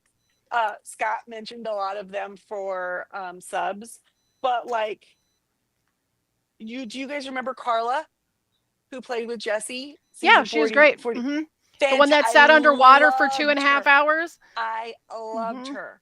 She would have been Yep. great as from, but their season got totally gypped, right? Yeah, she's another Natalie backstabber. Anderson, I would have taken Natalie Anderson back. She's Yeah, a tough cookie. and Natalie's a pretty popular player too. And she's a tough cookie. She'll get Mhm. out there and she's physical. She'll Yep. jump in there and do that challenge, right? I like Natalie, but didn't she win? So No, she didn't win her season. Are we talking about the same person? The one that's Natalie, she was on Amazing Race with her sister. They're twins. Are you sure she didn't win? I think she won. Did she? Yeah, I think she came back. I don't know if it was her first season or the She'd only done one season. I'll check. I'll check. For the Wicca. You're talking about that I Natalie. looked at. You're talking about Natalie and Nadia, right? Yeah, She won. she did a Survivor, and then they went on Amazing Race. Yeah, right? she Was it won. that- Yeah. She did? Okay, Mhm. then never mind. Take her out. I changed my mind. Reem. Remember Reem? No. Yes. Yeah. Another sharp tongue who had people figured out and wasn't going to take any crap. Yeah. She was really great. I get it. We don't want Boston Rob back. But I think Mrs. Rob needs to get her butt out there. I think Amber, it's time for her to come back. She needs a break from those kids. She needs a vacation. They got one that just started driving. I mean, She get out doesn't there. seem Come on back. interested at all. I know, but we want her back. The fans. If the She- fans are deciding. The fans are not deciding. Spoiler alert. I'm going What to be about honest Sierra? with you. Sierra, she was a tough cookie. Yeah, she was. And I She was really alright. wanted to see Debbie come back. I really did. Because Debbie. Debbie's the television that Because everybody what would looks her for. swimsuit without a tiger on it? What would her swimsuit have been? Full this time? tiger face It swimsuit. felt like One laser piece. beams. Just amazing. Amazing. Um, Okay. Yeah. So, all right. We have the two unknowns. That's it. We don't know who they are. It will be fun to totally be like in the first episode, like, that's totally the return player and that's the return player. But past that, I don't even care. That's the We're gonna cast. watch the season opener. We're gonna be all hedging bets. Who's Who the is it? first Who Oh is no, Who we're is we're it? absolutely going to predict who the return player is. Yes, absolutely. It's going to be Oh, more important it than the better winner not be pick. this for the It is season. at this point. It is. So, okay, we've got the cast. We got the good, the bad, the not so bad, the really bad. But what if we had the chance to make our own list? So that's the tribe that we want to see, not just the players we want to see. What is the tribe we want to see? The people that you have always thought about, God, what if these two had to play together? That kind of thing. So, dear viewers, we have put together our own short list, and here's the rules. The rules are 6-person tribe, which is the average of the new era. There's a good chance on this season the tribes are going to be a little bit bigger, but for a matter of time and to fit the average, 6. You do not have to pick a tribe that's guaranteed to win. If you do, and that's what you want to do, great. You want a well-rounded tribe that's going to go to the end? Name it, whatever. It doesn't matter. What kind of tribe do you want to have? So those are the rules. You can explain it, you can defend the list, but it's your list. So let's do it. David, you're on the top. Let's start with you. Wow, I can start. Well, all right. I have a list of 8, and I'm going to cut it to 6 right now. I'm gonna start my list with Tony. Okay, good TV. Good Good TV, player. good player. Follow it up with Poverty. Okay. Who I always enjoyed as One a of your player. favorites. Going to throw Shan into the mix, who I think would be formidable. Yes. And then taking a complete turn, I go John Cochran and Carolyn Wigger. Nice. Right? So yours is like a fan, like a little fan. I know. I got favorite. one more. Scott, These are- I got 5. I got 1 left, and I don't know whether I want to go to the guy who really should be able to come back or Okay. Total Chaos. You got to So I'm pick going to tell one. you what they both are. The guy, because I've really struggled with this last one.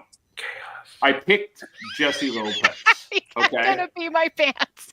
I picked Jesse Lopez. The creepy chaos in the background. Okay, Jesse Lopez, amazing But- player. But the chaos on this particular team would be putting Russell on.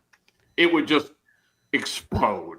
It would be awesome. It would. It would It be would. delicious and chaotic and fun. It would be Could you imagine snarky. Russell and Carolyn and Poverty and Tony on the same beach? I just can't. It would be awesome. I feel like there would be, yeah, there would probably be some fights. I think Yes. it would be a fighting scene. Poverty would win. Out of that, Poverty would yeah, you always might win. not be entirely wrong.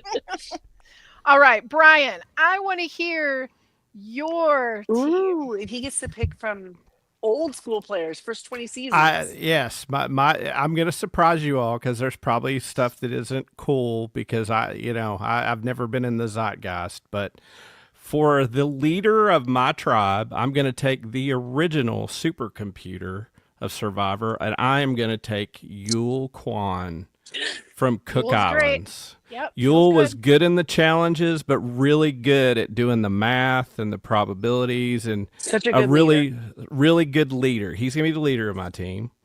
Then I'm going to have my Hulk smash guy, and that's going to be James Clement, the gravedigger from Louisiana, Big James, Nice. who was Yep. on 2 seasons and apparently is the only guy to reject Parvati because they started hooking up, and then he told her she was an evil woman. God bless him. And to keep it interesting, the master of distraction, I am going to add Parvati to my team. As much as I don't like her, if you want good television, she's generally good television, and she's good at the challenges. Like, she's one of the Good. better women at the challenges. Yep. And then the minister of the Ministry of the Stealth R Us, I'm going to take Philip Shepard Yeah. because Stealth R Us What is he, the spy? he's the federal agent that gave everyone a nickname. And he may be he is the it took Brandon Hance to make him seem normal. That's how weird Philip Shepard is. Okay, I'm going to take Yeah. him. And then I'm going to take when we play from the bottom, member, I'm going to take Cochran because of his strategic mind and moving and shifting alliances. I think if our tribe got in trouble and had to play from the bottom, he's a really good strategic mind. Yes, he is. And then the last, I'm going to throw this in because I've had a conversation with Jamie.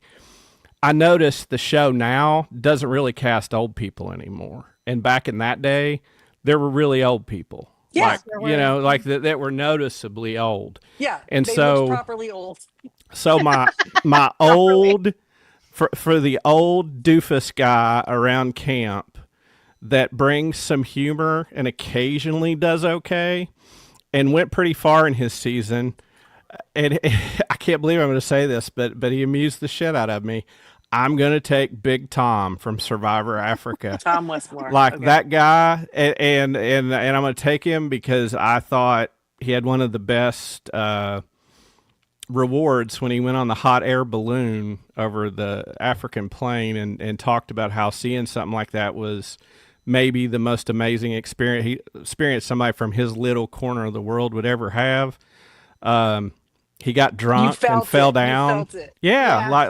like he had his world expanded, but he was funny. He did do work, and he occasionally contributed in the thing. And I think Survivor misses the old people Yeah. because I think I of agree. Yao Man, Big Tom, people like that. The You only know, discrimination that's allowed left on Survivor. well, That's right. so that's We've my had a few team. people Oh, man. that were I older, love like Yao. Sue. It's just the people that have been older have had work.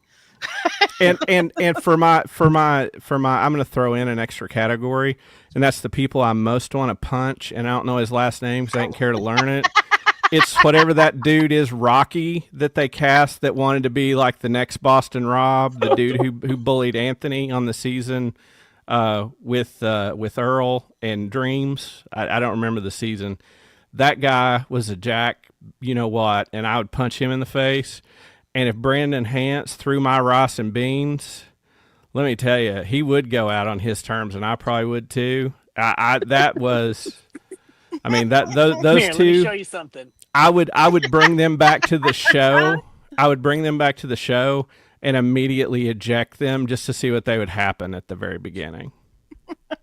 The last thing that Hans would ever see or hear Yes. would be they'd see Brian's face and hear, "That was wild."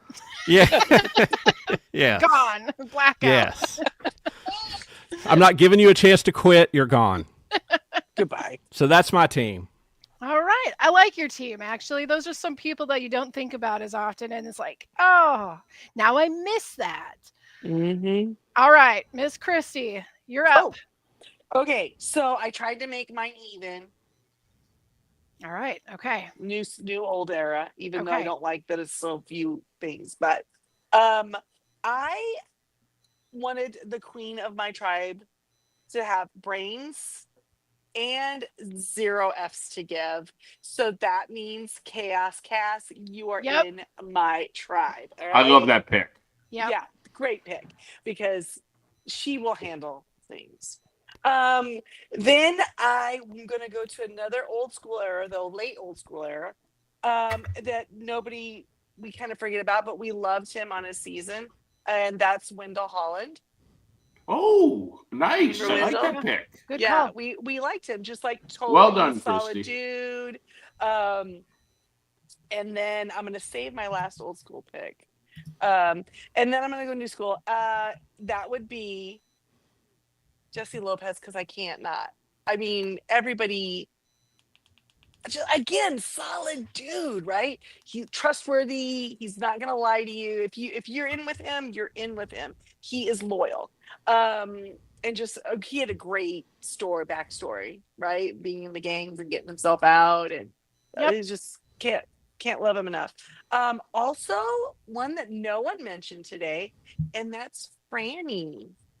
Franny. Franny Yeah. Marin. Yeah, I love awesome. Franny. She's a brain. Yeah. Franny is Okay. a really good pick for you. Like, I'm surprised I didn't even already assume that would be. Yeah, Mhm. Franny is like, I don't know. I dig her. She's fantastic. And then my third new player, I was gonna take Carolyn, but all y'all took Carolyn, and then I decided I was gonna take Ricard because he's awesome. But you guys all took him too. Okay, so I'm gonna leave my sixth place. We My love sixth Ricard. place. Everyone Brian already loves stole my Ricard. thunder, but I'm gonna tell you right now, one of the greatest players to ever play this game, and one of the most enjoyable seasons to ever watch was the season that Yule won. Yule is like all time. Like, I don't know. I think he really should be like top 5 all-time players. I would say he's a beloved player. He Yeah. has super solid guy, Mhm. super nice, wasn't mean to anyone, really great leader, great in the challenges, super smart, so like very well-rounded person. He's And certainly has a better player than Suri. Yes, absolutely. But he has never, ever come back to play another season. I don't know why. Again, a winner, but in this situation, I would have been okay with that because he won like so long ago. And that Yeah. season is my favorite season because when they had that group of 4 and the other tribe just thought they were going to walk all over them, those 4, him and Ozzy, and you just watched it. There were 2 girls.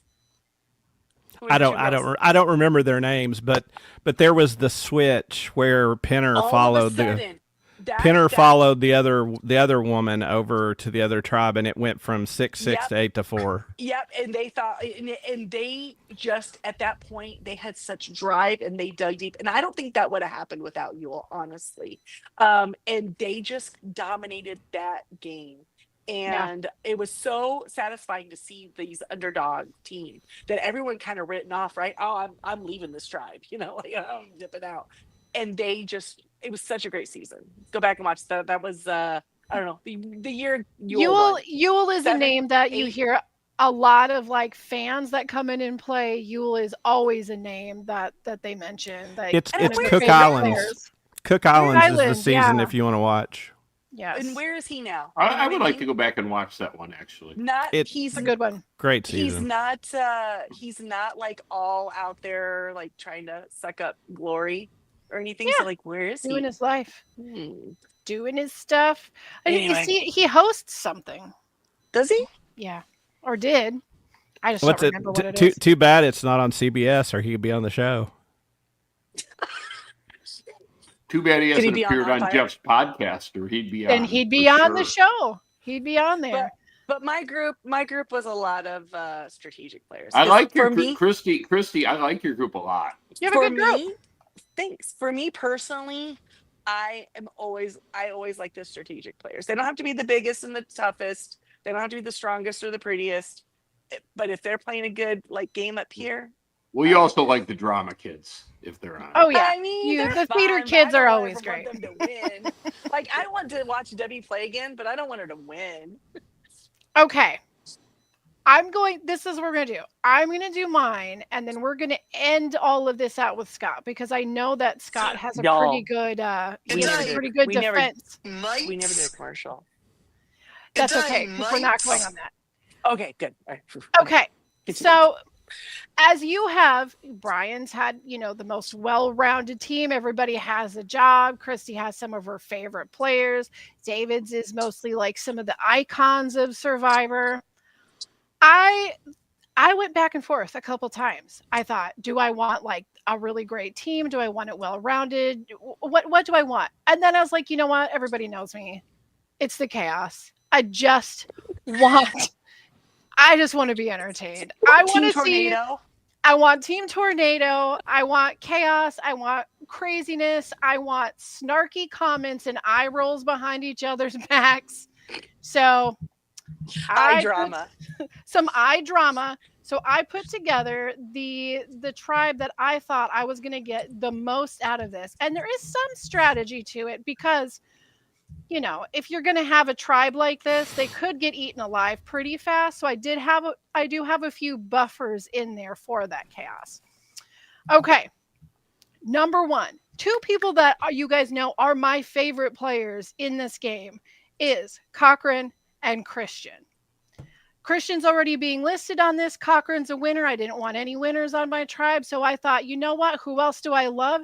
Well, somebody who literally got my winner's pick from the very first sentence that he spoke in his interviews. And that was, if you took John Cochran and Christian Hubecki and jumped them into a gang when they were 14 years old, that would be me. And that is Jesse Lopez. Love him. And I think he described himself really well in that. He does have the brain. He does have the strategy, but he's got the mean grit that neither one of them really had. And I need somebody in my tribe that can direct the chaos when it comes down to tribal. So Jesse is there. To back Jessie up is somebody who brings in chaos to the game in her own right, but also is grossly overlooked for the amount of brains that she has within the game. And that's obvious. You knew I was going to pick her. It's Carolyn.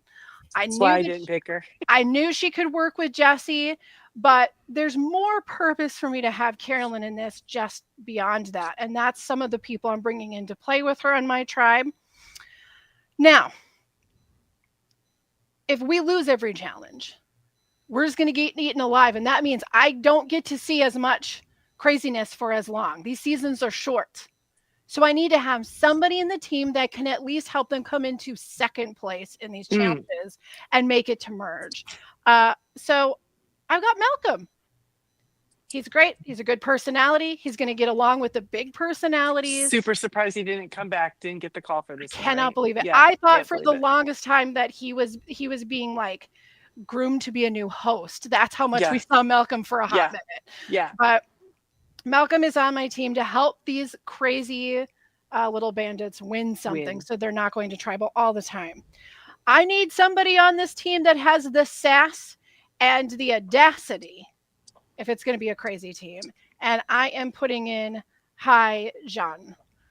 I don't know if you remember Hai, but his first move in the game was covering his body in fake blood.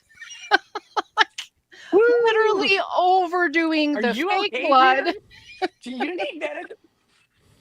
And if you've ever followed him on Twitter, he has got a sharp, sharp wit. And him and Carolyn in any conversation, I feel like, would be a masterpiece theater moment. And I would just eat it up. Now, every entertaining tribe needs to have a good villain. And I wanted somebody who was a good villain and a good player in their own right. But I kind of like the notorious value of it. So in this tribe is going to be Jerry Matheny. Bringing Jerry Ooh. in because I am thinking the beef between her and Carolyn would be interesting. She's I- gonna make Carolyn cry. But I don't know if she understands that Carolyn could outwit her. Oh, absolutely. Yeah. But whatever it would be chaos and so much fun to watch. And rounding this out, no tribe in the history of Survivor could be nearly as chaotic as the one that was joined by hashtag I've done everything in the world, Debbie. Now, I just want you to imagine for one hot Wait, minute. Debbie is season 34. You have a little ways to wait, Brian, but dang, she's good. Imagine Debbie talking about the time that she was an aerobic instructor. Yeah. And the pan that you Airline would get, pilot. the Jim Alpert like pan you would get to High's face or Carolyn's face every time Debbie would open her mouth would be so sweet and tasty. So there is nothing in this team that means this team's going to the end. This team's going to win. I think that I have a pretty good idea that Jesse Lopez could be at the final. However, it's I'm not feeling about like any my of that. team. My team would beat your team. Just saying. It's I not feel about like- any of that. It's about feel the like your pure team- joy of the weird social aspects of I feel crazy people having to starve at the same time. But you know what? Jamie's team is going to be on CBS. Your team's going to be on YouTube, David. That's the difference. Because No, Jamie's got the entertainment, Jamie- and just for the Jamie, remember this, and I'll send it to you. Your team tribe is going to be called Vela Kayaki. That is Fijian for chaos. So your tribe is Vela Kayaki. I think you made the perfect team for Big Brother. I mean, your team is absolutely I love live that, feed- Christine. Live feed Yes, worthy. yes. You know what I mean? 100% to be a fly on the wall Good in day, these mates. conversations. You got it. You got the good day. All right, you had the team chaos. So now we are going to finish all this out with Scott's picks because I know that Scott put some thought in this, and I want to hear what he's got. Well, that's my final 24. I know, but I figured you could just transition into it when you're done No, with your because picks. I am going to be plucking from these. Just to build on just to finish a point that Jamie was mentioning, just to further describe Debbie. If you go to the Survivor wiki, she's actually described as being known for her comical professional history, about which she made wide-ranging, seemingly improbable claims. It's the first thing they say to describe her. The minute you were talking about her, I'm like, oh yeah, that's right. Yes, She was so like we had already seen hysterical. Coach Wade and we had already seen Philip Shepard. When they came out with Debbie, we were like, oh Yeah. there's a female one of these. You know what I mean? They come Yeah. in female. My Oh lord, my my gosh, lord. we found the lady. So I always thought the three of them playing together would be really, You're really right. fun. Now, I'm going to say right now that I actually, for multiple reasons, enjoyed all of your picks. I actually think you guys did a better job than what I ended up doing. I knew Brian would be old school, and I really loved some of his choices. And everyone made at least a number of choices I really liked. For whatever reason, I decided just to stick with my rules, which I probably shouldn't have done in retrospect, about the no winners, no this, no that, whatever. So I probably limited myself in as far as the fun factor. As Jamie was talking about chaotic, I realized, oh my God, why didn't I pick an all crazy team, which I've been talking about wanting an all crazy season of Survivor. I was thinking I could have done a team with Jatia, the girl who threw out the rice and stuff. Bring back Brandon Hens because he was insane. He's a murderer. Abby Maria, throw him in there. Carolyn would be on the team. It would just be she'd be the most Wait, normal wait. person. Does that mean and hell, you're Johnny bringing back Fairplay Johnny for that Fairplay? matter. Yep. Johnny Fairplay would be in there too, but that's not my actual team. Or I could have picked an all winner because Yul is in my recollection, one of the best winners of all time. Absolutely agree with that. But I'm anti bringing winners back, so screw him. I know, So- but I might make an exception with him. No, I get it. So I kind of drew upon how I went about the overall cast here, and that's where I kind of took my players from. I know it's supposed to be 6, so I'll give you 6, but I'm also going to then whisper what the other 2 will be. I kind of first I leaned into just who do I want to see play? Who was I most upset weren't in the game, or some of these people might have already been or picked for the thing. So I did the even division, male, female, everything. New. I even divided it new era, old era, even though I didn't want to, but I did it anyway. So I'm going to lead off with Penner, then Sestorino, and Lopez. I love having 3 master schemers all together. Yeah. How do they work together? Do they work against each other? Penner and Do they Lopez together? is a great duo. I Actually, kind of really I'm fascinated by that. Mm. The three women, going back to people I'd chosen already. You know what? I kind of want Flippin in there, so I'm putting her in there. I do want Carolyn in there because she's such a wild card. I don't know what would happen with her, and I said, who would be the opposite of Carolyn, another female player? And I said, oh wait, I'll go back to one of my very first picks. I'm going to put Alicia Calloway in there. Plus, you need someone to do something physical on that tribe. So that's 6. And if I was going to add 2 more, because I think it should have been 8, it would have been Omar. And I would have said, you know what? I will bring Stephanie in just because we need another physical threat in there. But Omar and Stephanie would have been my 7th and 8th pick for that tribe. I have one question. Are we going to do the final pick? Because I actually have a scenario of what my final 5, 4, 3, 2, 1 would be, but I could do it really quick. Oh, wow. You know what? Have it. You go for it. Credit here. Yeah, go for it. I probably gave that more thought than the Dream Team, and I should have been the other way around. So I looked at this cast, not the great one that we have on the screen right there, the actual cast. And I tried to think about all the different permutations, and it's like, okay, even though these are most of them are all classic players, you're still gonna get people who are gonna manage to fly under the radar, who aren't going to be as targeted as easily as the other ones, who next thing you know that you're going to be in the final 7 or 8 and like, oh my God, this person's still here. So for whatever reason, I won't go through everything, how I got there. My final 5 ended up having 2 old era and 3 new era people. Final 5 are going to be Jenna, Chrissy, Emily, Charlie, and Camilla. Now with that scenario, you think Charlie's going to be in trouble. But I don't think he will be. I think he makes it past the final 5. And at that point, we're going to lose an old era player. That's why we say goodbye to Jenna. I think the fans have voted to get rid of the fire making challenge, which is going to make the final 4 a bit more interesting, which means I think Charlie ekes out the win at the final 4. We lose the last remaining old era player, Chrissy, and we're going to get a final 3 of Charlie, Emila, and Camilla. And I'm going to say in a coin flip between Charlie and Emily, I'm going to say Charlie actually pulls out the win. Or Emily. If Emily's in the final 2, I'm gonna barf. I love it. I would be I like it. I would be very pleased with that as the end game. I'm really not gonna lie. Like that would. I think the old school players are going to school the new era, but that's just my opinion. I want that to be the case. I just don't think it's going to be the case. I would. We all would love that. I'd love it. I mean, they all want to like cry about their loved ones at day 8. No, they're not going to. This is the thing. This is the thing. We would love the old school era to be able to do that. But whether we agree or not, it is a faster game. It is a different game. There is not time to make up for mistakes. One mistake is the end of your game. So, I mean, there's been a long time since these people have played. Maybe they can be on their toes with it, but it's not the same plot course as it used to be. Well, but we're assuming that 50 is going to pace the same way that the new era is paced, and there's no evidence of that.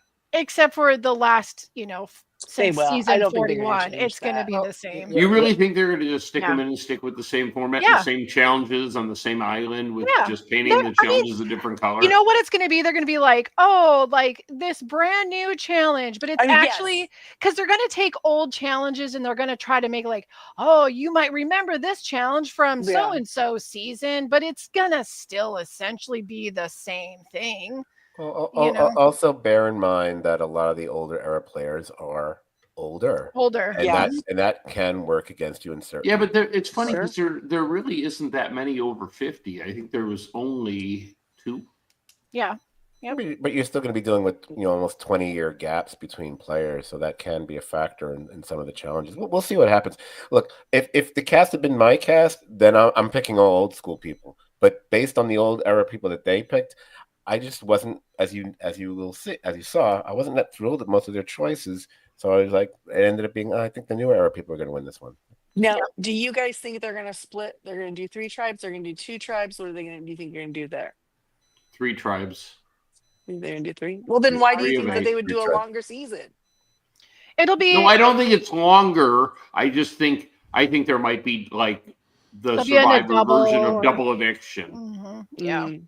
like a double somewhere, and Oh, yes, absolutely. and I think we're going to see a lot of. I think we're going to see a lot of tribes swap more than anything. Yeah. I don't think there's going to be one tribe that gets to stick together till merge. They're going to swap like crazy. So I'm kind of curious how they'll do the initial division, if it'll just be more random or there will be something calculated to it as far as errors or anything like that. I'm curious how they're going to do that. yeah, so am Well, I. they do 3. They could do three new, each? 3 old per tribe, right? They could do that. Now I the really real hope- the real question is that the first tribe, does Q and Aubrey get put together in the first tribe? Is it going to happen? Yes, of course it is. Oh, I hope so. Of course it is. I don't know, She's not guys. going to be impressed with him anyway. It's not going to be extended. It's there. I mean, they're No, it won't probably be gonna extended. pull- It'll be the 26 days. Yeah, I they'll agree with probably that. pull a few. Jeff doesn't want to work old, extra days. old Or it'll be like- challenges in, or 2 tribes are going to tribal council. Only 1 is saved, right? It's like that, right? But you know what I really, really hope? yes. I really hope that those 2 49 players are the first 2 boots.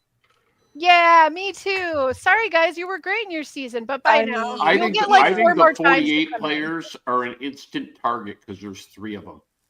And That's not- anybody yeah, who's that- ever played the game is going to go, it's 3 people. It's a 3-person alliance. 2 were aligned. Okay, in so the do you season think they were that's in. why? Wow. But do you think that's why they have 2 from 49? That's just like the obvious fresh meat to avoid them from taking out like Joe right off the Maybe, bat. No, I That's the think they go after. mentality. I think they go after the 3 right away because that's, to me, that sticks. Well, out it like is a what sore it's what thumb. they would have seen too, right? I think So- all Right. 5 of them are going to be in trouble, honestly. But It's we'll see. what I find regrettable about what they did is I felt that they figured, okay, that's happened before where they brought someone who was just on a season and they went right into the very next season or close to it, so that no one on the tribe was even aware of who or what kind of player Who they were. were, yeah. We've seen that happen, and that's fine. But this is Survivor 50. This was supposed to really mean something more than any of the other reunion bring back shows. This was You're supposed to goddamn right. celebrate And 25 it years means of it. less. To have 2 people that we're not even familiar, have never seen before, be on the show just bothers me. I mean, season 48, that's bad enough, but this one, it just, I could see no excuse for it. But Well, it's in like- the hands of the fans. And you know what? I No, can that see them. get I can see that's for them. colors of the rags that they wear. And Yes, it was the dumb I voting that we had in the hands of the fans. Yeah. I They could would have see never let the fans vote for people ever. I could see them bringing back 2 from 48. But if they did that, then they can only bring back 1 from 49. Yeah. you know Or what I mean? none. It's just- Or it's- none. You didn't have I'm to have just 49 saying, in it if at they all. were going to go that way, if we're going to mediate this and find the middle ground, that Yeah. would have been fair. Yep. And then they could have had 2 extra spots to go back to bring in Jesse and Ricard or something. Do you know what I mean? Yep. Like, I there's- still, it there's still years they skipped. boggles my mind. Like there's just some people not being there that just blows my mind. And those two are definitely on Mhm. that list too. Like it's just, that they just Okay. totally like snubbed their seasons. Do you know what I mean? It's Yep. so weird. but it is also, if you look at the seasons that we talked about, are the 2 seasons that have the most drama post season. Like there's the most intercast drama in all of that than any of the other seasons for the last 10, 12 years. So, you know, I think things get a little bit difficult for production and contracts and liabilities, and they just don't want to mess with people. You know, But by the other token, they also avoided the seasons that had like the more notorious endings to them. Whether the juries get it right or So wrong. then the whole Did- season's like so silly. Which make like did they like? I mean, I took players from those seasons in my replacements, but like the Erica season, did they take No. anyone from that season? No. The Gabler season, did they take anyone from that season? I don't think so. That I would have been the see- and Jesse that's fine. season. Don't take Gabler. This Take is somebody else another- that people thought should have Jesse. won. Jesse Yeah, would have been right. the guy. Exactly. or even in Erica's season. Bring Erica back. Let's see this amazing gamer that you're telling us that she hasn't Correct. deserved the win. They Let didn't me show see us. it. Yeah. She Yeah, doesn't. let I me see think- her play. No. I would love that. Let me see what she can do. She breaks an hourglass like no one else does in business, and that's And why then she leaves the won. freaking glass in the sand. All over the beach. beach. And then Jeff get had to Jack come along started. in his New Balances and clean it up. Dad's Do got to you do guys- everything. Does anybody know what the ratings were like this last season?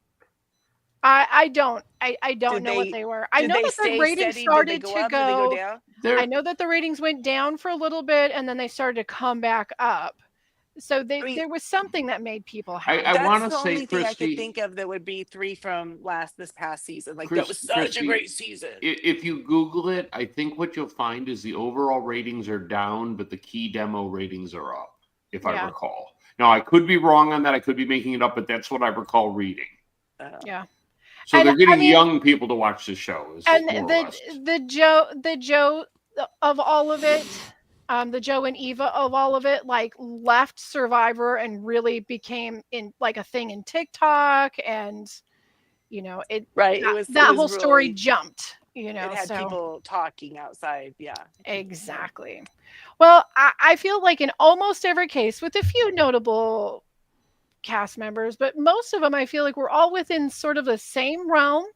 There's definitely people that we're looking forward to see what they can do. There's definitely ones that we're just going to sit there and be like the whole time, like it should have been Omer.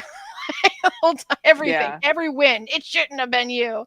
But we don't have control on that. All we have control about is like sharing our feelings about how we feel about Yeah. these things, which we do at nauseum. Well, let's hope they let the players play and not have 87 idols and nullifying votes Under and their all that. Now, pillows. Jeff did say that was something that surprised him on the votes, that people said that they would like less twists, less idols, less advantages in the game, and he was genuinely surprised by that, which I Of course thought he was was, because hilarious. he has no idea what the He has fandom no was. idea. Which I like literally made me LOL, because it was like, if you would just listen to what any of your fans are saying past the Facebook casuals, you would know we're all yelling that. We were having a conversation the other day, and I talked about, I don't remember if it was a video or just a screenshot, where at one point they had like 4 different players' names on the screen listing all the different idols and advantages that they did or didn't have. I said, okay, when you need to be posting an Excel board for the viewer at home, that's like, much. David Lynch with the dictionary before you went to go see Dune. That's a little too much. There's too much going on. I mean, It's too much. I mean, Well, I like a complex game, but they Yeah. also have to be ready for the casual viewers, because some people are not crazy like we are watching it. That's true. Well, but Yeah. but also the complex game always takes away from the players. In other words, the game is the players. Let the players play. The game is not the twists and the little production things, which Jeff thinks it is. Jeff thinks the players are irrelevant. Oh, the journeys. God help me. Oh, the journeys, the journeys, journeys. all the journeys. Well, I'm guessing that we're going to see that's why I think we're going to have a lot of tribe swaps, because I do think we are going to see a major pullback on the twists and the idols and the advantages. I hope you're right, but I don't. I'm not at all confident that's correct. Which But means isn't in order for multiple them tribe to swaps a twist. It is, but they can pretend like it's not. Do you know what I mean? Because we Yeah. always do a tribe swap at some point. It's not treated as a twist. Can I say the one good reason beyond what the fans or what we would want as far as lessening the number of crazy idol advantages, etc., is you're doing a season that outside of those final 2, whatever, everyone on it is an established personality. The viewers Yes. Especially the hardcore. We know who most, if not all, these people are. Maybe they've changed and evolved over time the way people do. But what I'm saying, that doesn't have to be as established the way you do on a normal Survivor season. So True. they don't. So, but also all these are different types of players, whether it be schemers or physical or whatever it is. As Scott was saying, let's see them play. Let it not be dictated by, oh, okay, but now they found 1,800 scrolls and this, that, and the other thing. Well, It's like, or all of a sudden Mike White's getting voted out and he finds an idol, 1 foot off the path. It's in it. Oh my God, it's right in his It's pocket. in my How did that shoe. happen? Look at that. I want to offer a middle of the ground perspective as someone who's just watched a game start with no idols and slowly start to introduce them. It made it more interesting. I think a few idols, a few, I agree is with that, is Brian. totally needed because one of the best scenes that I've watched so far was in this season of Caramoan, where basically the other team got the numbers and was just running through people, and for some reason Malcolm that season had radar and found multiple idols and nobody else really got one. And when it was 7-3 and one of them had immunity and the other two put idols on and that team had to vote one of their members out, that's the only way to protect to keep the game from being boring and just being numbers. Yeah, otherwise it'll just be a steamroll. Correct. Right, Yeah, right. I agree. But I agree with you all. Like what I'm seeing, the idols went from 1 or 2, or it goes to Exile Island, and it's really hard to find. And the hourglass, and I haven't seen it. I haven't seen any of that. But oh my God. what I'm saying is it's ticking up slowly. And it's right now at about where I think it ought to be, and I'm sure it's going to go past that. You're at season 20, right? No, I'm at Caramoan, the one Cochrane one. So it's 26. 26. Okay, so you're in prime Survivor, right? Yeah, you're in the sweet spot. Yeah, and then it gets to be too much around 42. Well, I feel like with the idols, I feel like there should never be more idols in the game than are tribes in the game, right? Yep. So I like that idea. We'll call that the Christie rule. Well, I think it was the Survivor rule at one point, because there's one idol at each tribe, and then when it's found, it's out of the game. And there you go, Christy gets it again. Until they get, if you have an idol that's not played and you get voted out, then the idol goes back into your tribe's property. And I like that because it gives somebody who's an underdog at that moment some hope. Oh my gosh, I might be able to save myself. Maybe they can, maybe they can't. And we all do like that. So they'll never get rid of all of it. It would be stupid for them to do that. But all the twists, the scrolls, the puzzles, the rolling of the dice, the going on these journeys, the do eyes or don't eyes. I also the losing your vote, which I've never agreed with. Yeah, no, it's a waste. No. I don't like it. I don't like the idea shot that in the dark. Anytime there's one, the shot in the dark is a waste, but it is really fun listening to Christian sit down and crunch the numbers and tell you what your odds are. Your odds are 1 in 6. For that. But they're not just 1 in 6. See, this is why you have to listen to them, because there's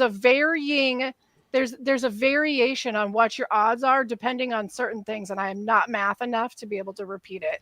But it is actually interesting because there's multiple different ways that this can go given each situation. But you know what? I like the idols the way they do some of them now, where it's like you get a clue, but now you have to do something else to get the idol, right? It's not just. Yeah. I mean, when they first started doing idols, it was literally like you open the thing and it was like, oh, it's an idol. Mm-hmm. There was no clue to an idol, or you have to go and it's in camp and you have to, at least they're making them work a little harder for them. I absolutely agree with that. I hope I didn't get the impression I want them to get rid of all that altogether. That wasn't what I was saying at all. No, you explained it. But right. I just didn't. I didn't care for. Oh, look at that! They just want. Oh, there's a hole in the tree, and there's another idol. Yeah.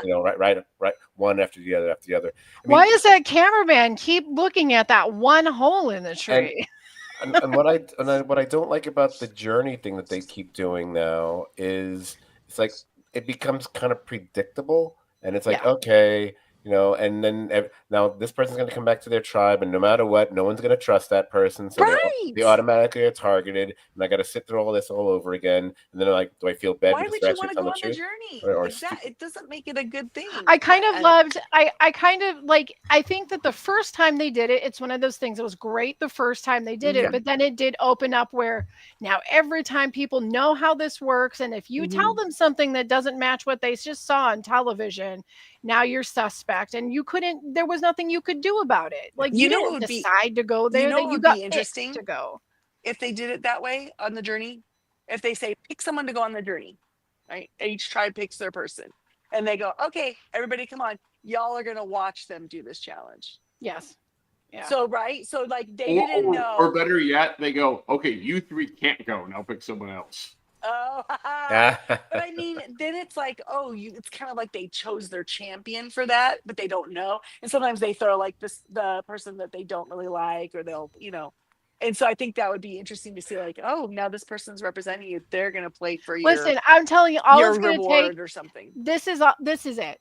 If they have to go in a challenge, no matter what the challenge is and what reward they win or what advantage they get or don't get, they come back with sandwiches for the rest of the tribe.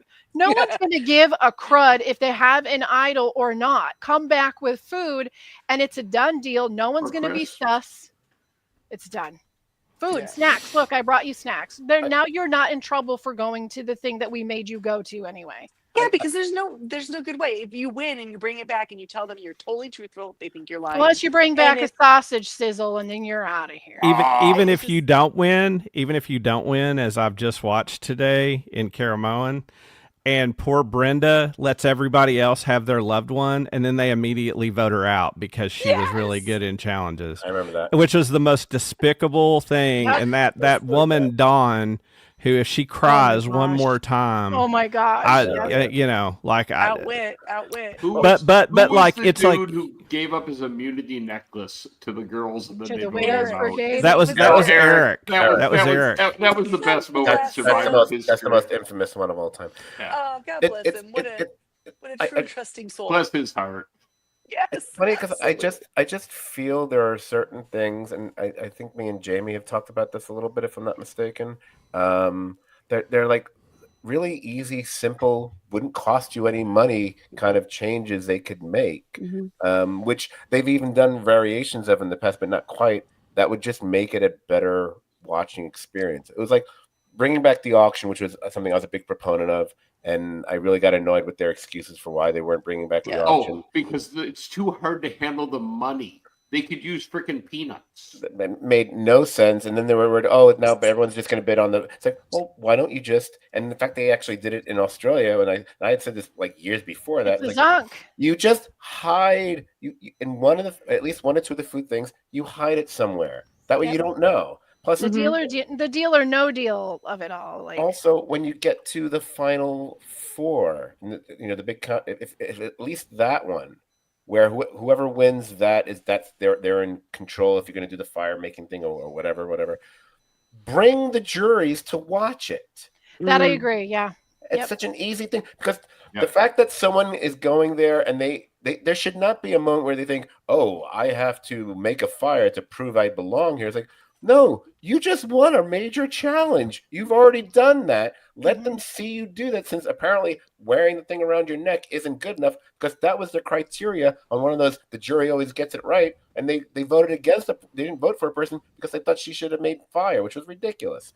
It's just like little things like that. But the jury does get it right. The jury brings their flaws, Scott, is the point. And you have to understand their flaws as a player and understand how they're going to vote, even if they're idiots. Even if they're idiots is a really important key to winning this game. But after 39 days, you should know they're idiots and be able to anticipate. And in fact, I feel like if anyone on this panel was to ever be in Survivor, that's it right there. Q's got big mistake. We're going to tally the votes is bringing in, even if they're idiots. You got to pander to the audience, even if they're idiots, because they're the ones that are going to write your name down or not write your name down. So And That's the every whole player art of the wants to game. win. You can dominate the entire game. George did it in AU. Yep. But you get to the end, and if they don't like you and they don't want you to win, you didn't accomplish anything. And then Right. when the check is written out to you, you can be like, by the way, you're all idiots. In order to win, I- you have to beat every other player, right? And I felt like Kyle and Camilla did. They were the first duo that I've really seen be so like adult about it. This Like, yeah, this they season. were adult about like how they I mean, actually Yeah, they were like, I co- understand. I the cannot win against-" communication Yes, of one And of they didn't- us is going, we can't both win this. right. So let's look at this realistically and where are the odds here? Yeah. okay, so as somebody who has probably been in front of more jurors than any Survivor There you player ever, you don't have to win the game, you have to win the story of your game. Yes. Yes, Yes, exactly exactly. right, Brian. And you have to Hang kind of almost resume. figure out. You might be thinking, when am I going to send this person out? But If I send them out early, they might be less mad at me at the end. Maybe I send them now, right? Don't hold on to them. Well, you have to learn enough people to know who's going to be bitter, who's not well, going to be bitter. who wants to be discharged honorably, who's going to respect you if you blindside them. Yep. You know, That was who's a going to big part get mad of, but get over it. That was So a big part of imagine, where Brian- Kyle wasn't letting go of Joe. Right. Brian, imagine that you were facing a jury that you had spent 39 days with day and night. I You would have did. known what motivated them, right? I did. You would have I- known. I tried a capital case for 5 weeks in Lexington and saw the same jurors every day for Right. 8 to 10 hours.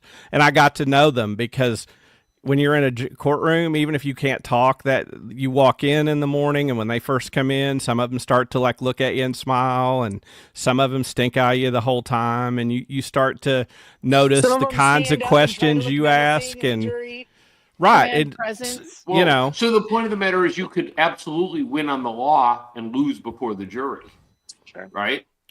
And that's Well, the same way yeah. you can dominate Survivor and be the person with the resume that should win, but if the jury And doesn't like that- you, you lose. That's why Russell Hantz can't win Survivor.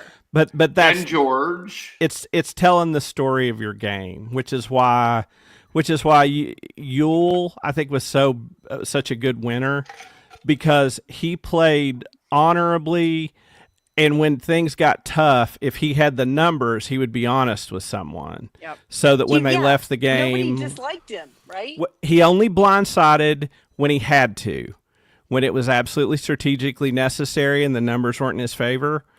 And most of the people respected that when he did it, because the times he couldn't, he did it honorably with the people that responded that way. And you know, like That's such a good season. the story of his game is why I liked him, because he played strong, but he never got high on his own supply. And Humble, right? yeah. And I did discover something, because we talked about this a while back. This is the last thing I'll throw in as we think about the first 50 of Survivor. I did discover today the first time Jeff breaks because of a contestant happens in Caramoan, when Brenda sees her dad and he comes out and she tells her dad, "You told me to stay humble, and I have stayed humble," as she's crying and hugging him. And she said, "I listened to you. I've stayed humble." And Jeff says, 26 years of tribal councils. That's the first time you got me. I broke. And he's like, has tears in his eyes. So Must have been something to do with his dad, right? it made me think it was something about his dad or Yeah. yeah. Well, guys, I just to kind of like follow through on, I think, what was Scott's prediction for this crazy 50 season. I do think what you're talking about, like, is owning your story in front of the jury, understanding the jury. I do think that lends itself to your idea of Charlie being at the end and being in the final, because I do not think that is a mistake that he'll ever make again. Charlie goes in there, he is going to own that jury, and he is going to own his story, and he's not. I do not think that. I think out of all the other players there, I feel like Charlie might be the most determined to get back in that spot. So I really do like He who would you be a picked. great winner. honestly. And I would be really pleased to see him roll into that final and take the chance to redeem his gameplay and his brain. So this could go on forever and ever. We love this show. We could talk about it for If so it long. goes on any further, we're going to have to not release it on Tally the Votes. We're going to have to release it on the Sirius feed. Yes, because it's true. We're hitting the 2:45 Woo! mark, guys. And if you have been with us through all this, like, we appreciate it.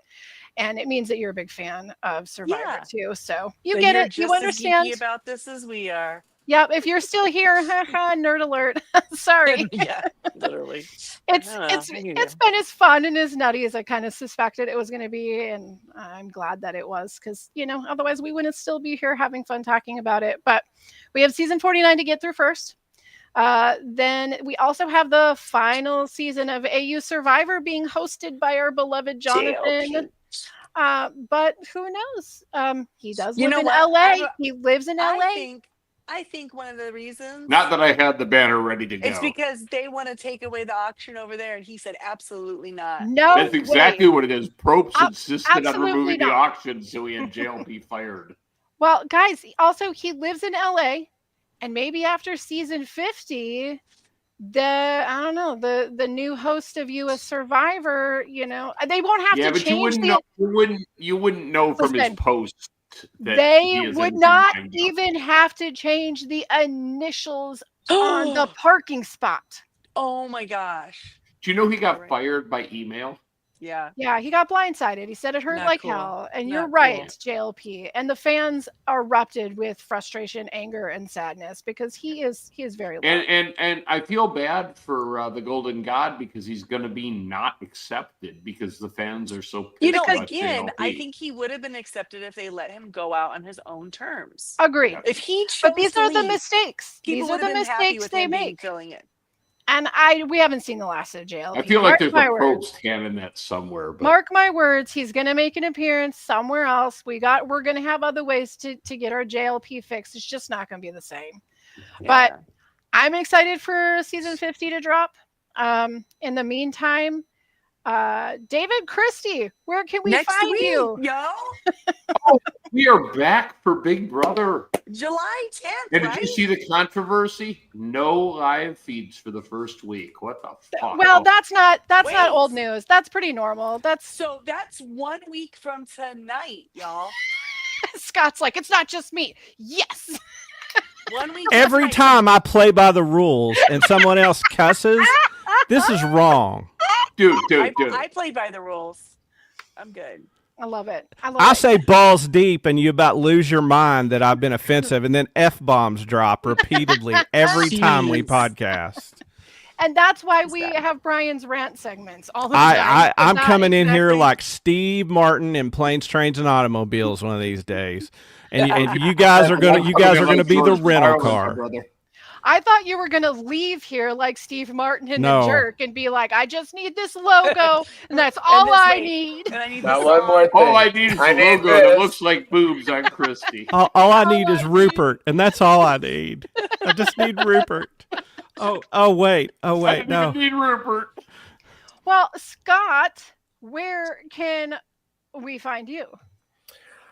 Well, as it's been mentioned both mockingly and admiringly, we are, me Definitely and not Brian and Jamie to a certain extent when she's available, are on the Serious TV Drama podcast. We will be releasing one that Brian and I recorded a couple of nights ago. I haven't gotten a chance to edit it yet. Maybe I'll do that on the 4th of July. They'll be covering the latest season of The Bear. And beyond that, we will resume our coverage of The Twilight Zone. Brian again is joining me for the next episode where we're covering the next 2 episodes of that. And we are going to, sometime in July, we're going to have a couple of different podcasts where we're going to knock off a million different TV shows that we've watched over the last several months, because we haven't done a podcast like that in a while. But just because I know Scott likes them to be long, I will probably chop them up so they're a bunch of shorter podcasts instead, just to spite him. And Little morsels, yeah, snack size, tidbits. just to wet the whistle. You know, it's funny you say I mock it. I believe I'm amongst. I may be the number one fan. I may be like the Kathy Bates. You to mock. your, serious podcast. Kathy Be careful. Don't let your car break down. The Kathy Bates of your fan club is Time to That's I'm retire. your number one fan. You know Don't what kill that off his favorite character. you know, Scott, that suicide note just kind of writes itself, doesn't it? Oh man. Oh my gosh. Okay, guys. All right, we've clearly been on too long. Christy, David, Scott, Brian. It's been fun. It always is. Yeah. I'm not Good time, surprised. mates. Christy, of Christy's voice, ethereal voice. It's fun. It's always fun to hear you too. Yeah. Yeah. Thanks for being here and playing along. And everyone, enjoy your 4th of July. Be safe. Be safe. And Or not. remember that No, like be safe, the please. reason for the season and freedom is really hard won. It's even harder to keep. So celebrate it and be safe and be kind. And Yeah. we'll catch And you on the love flip side. one another. None Love of that one crap, another. Julie. Get out of here.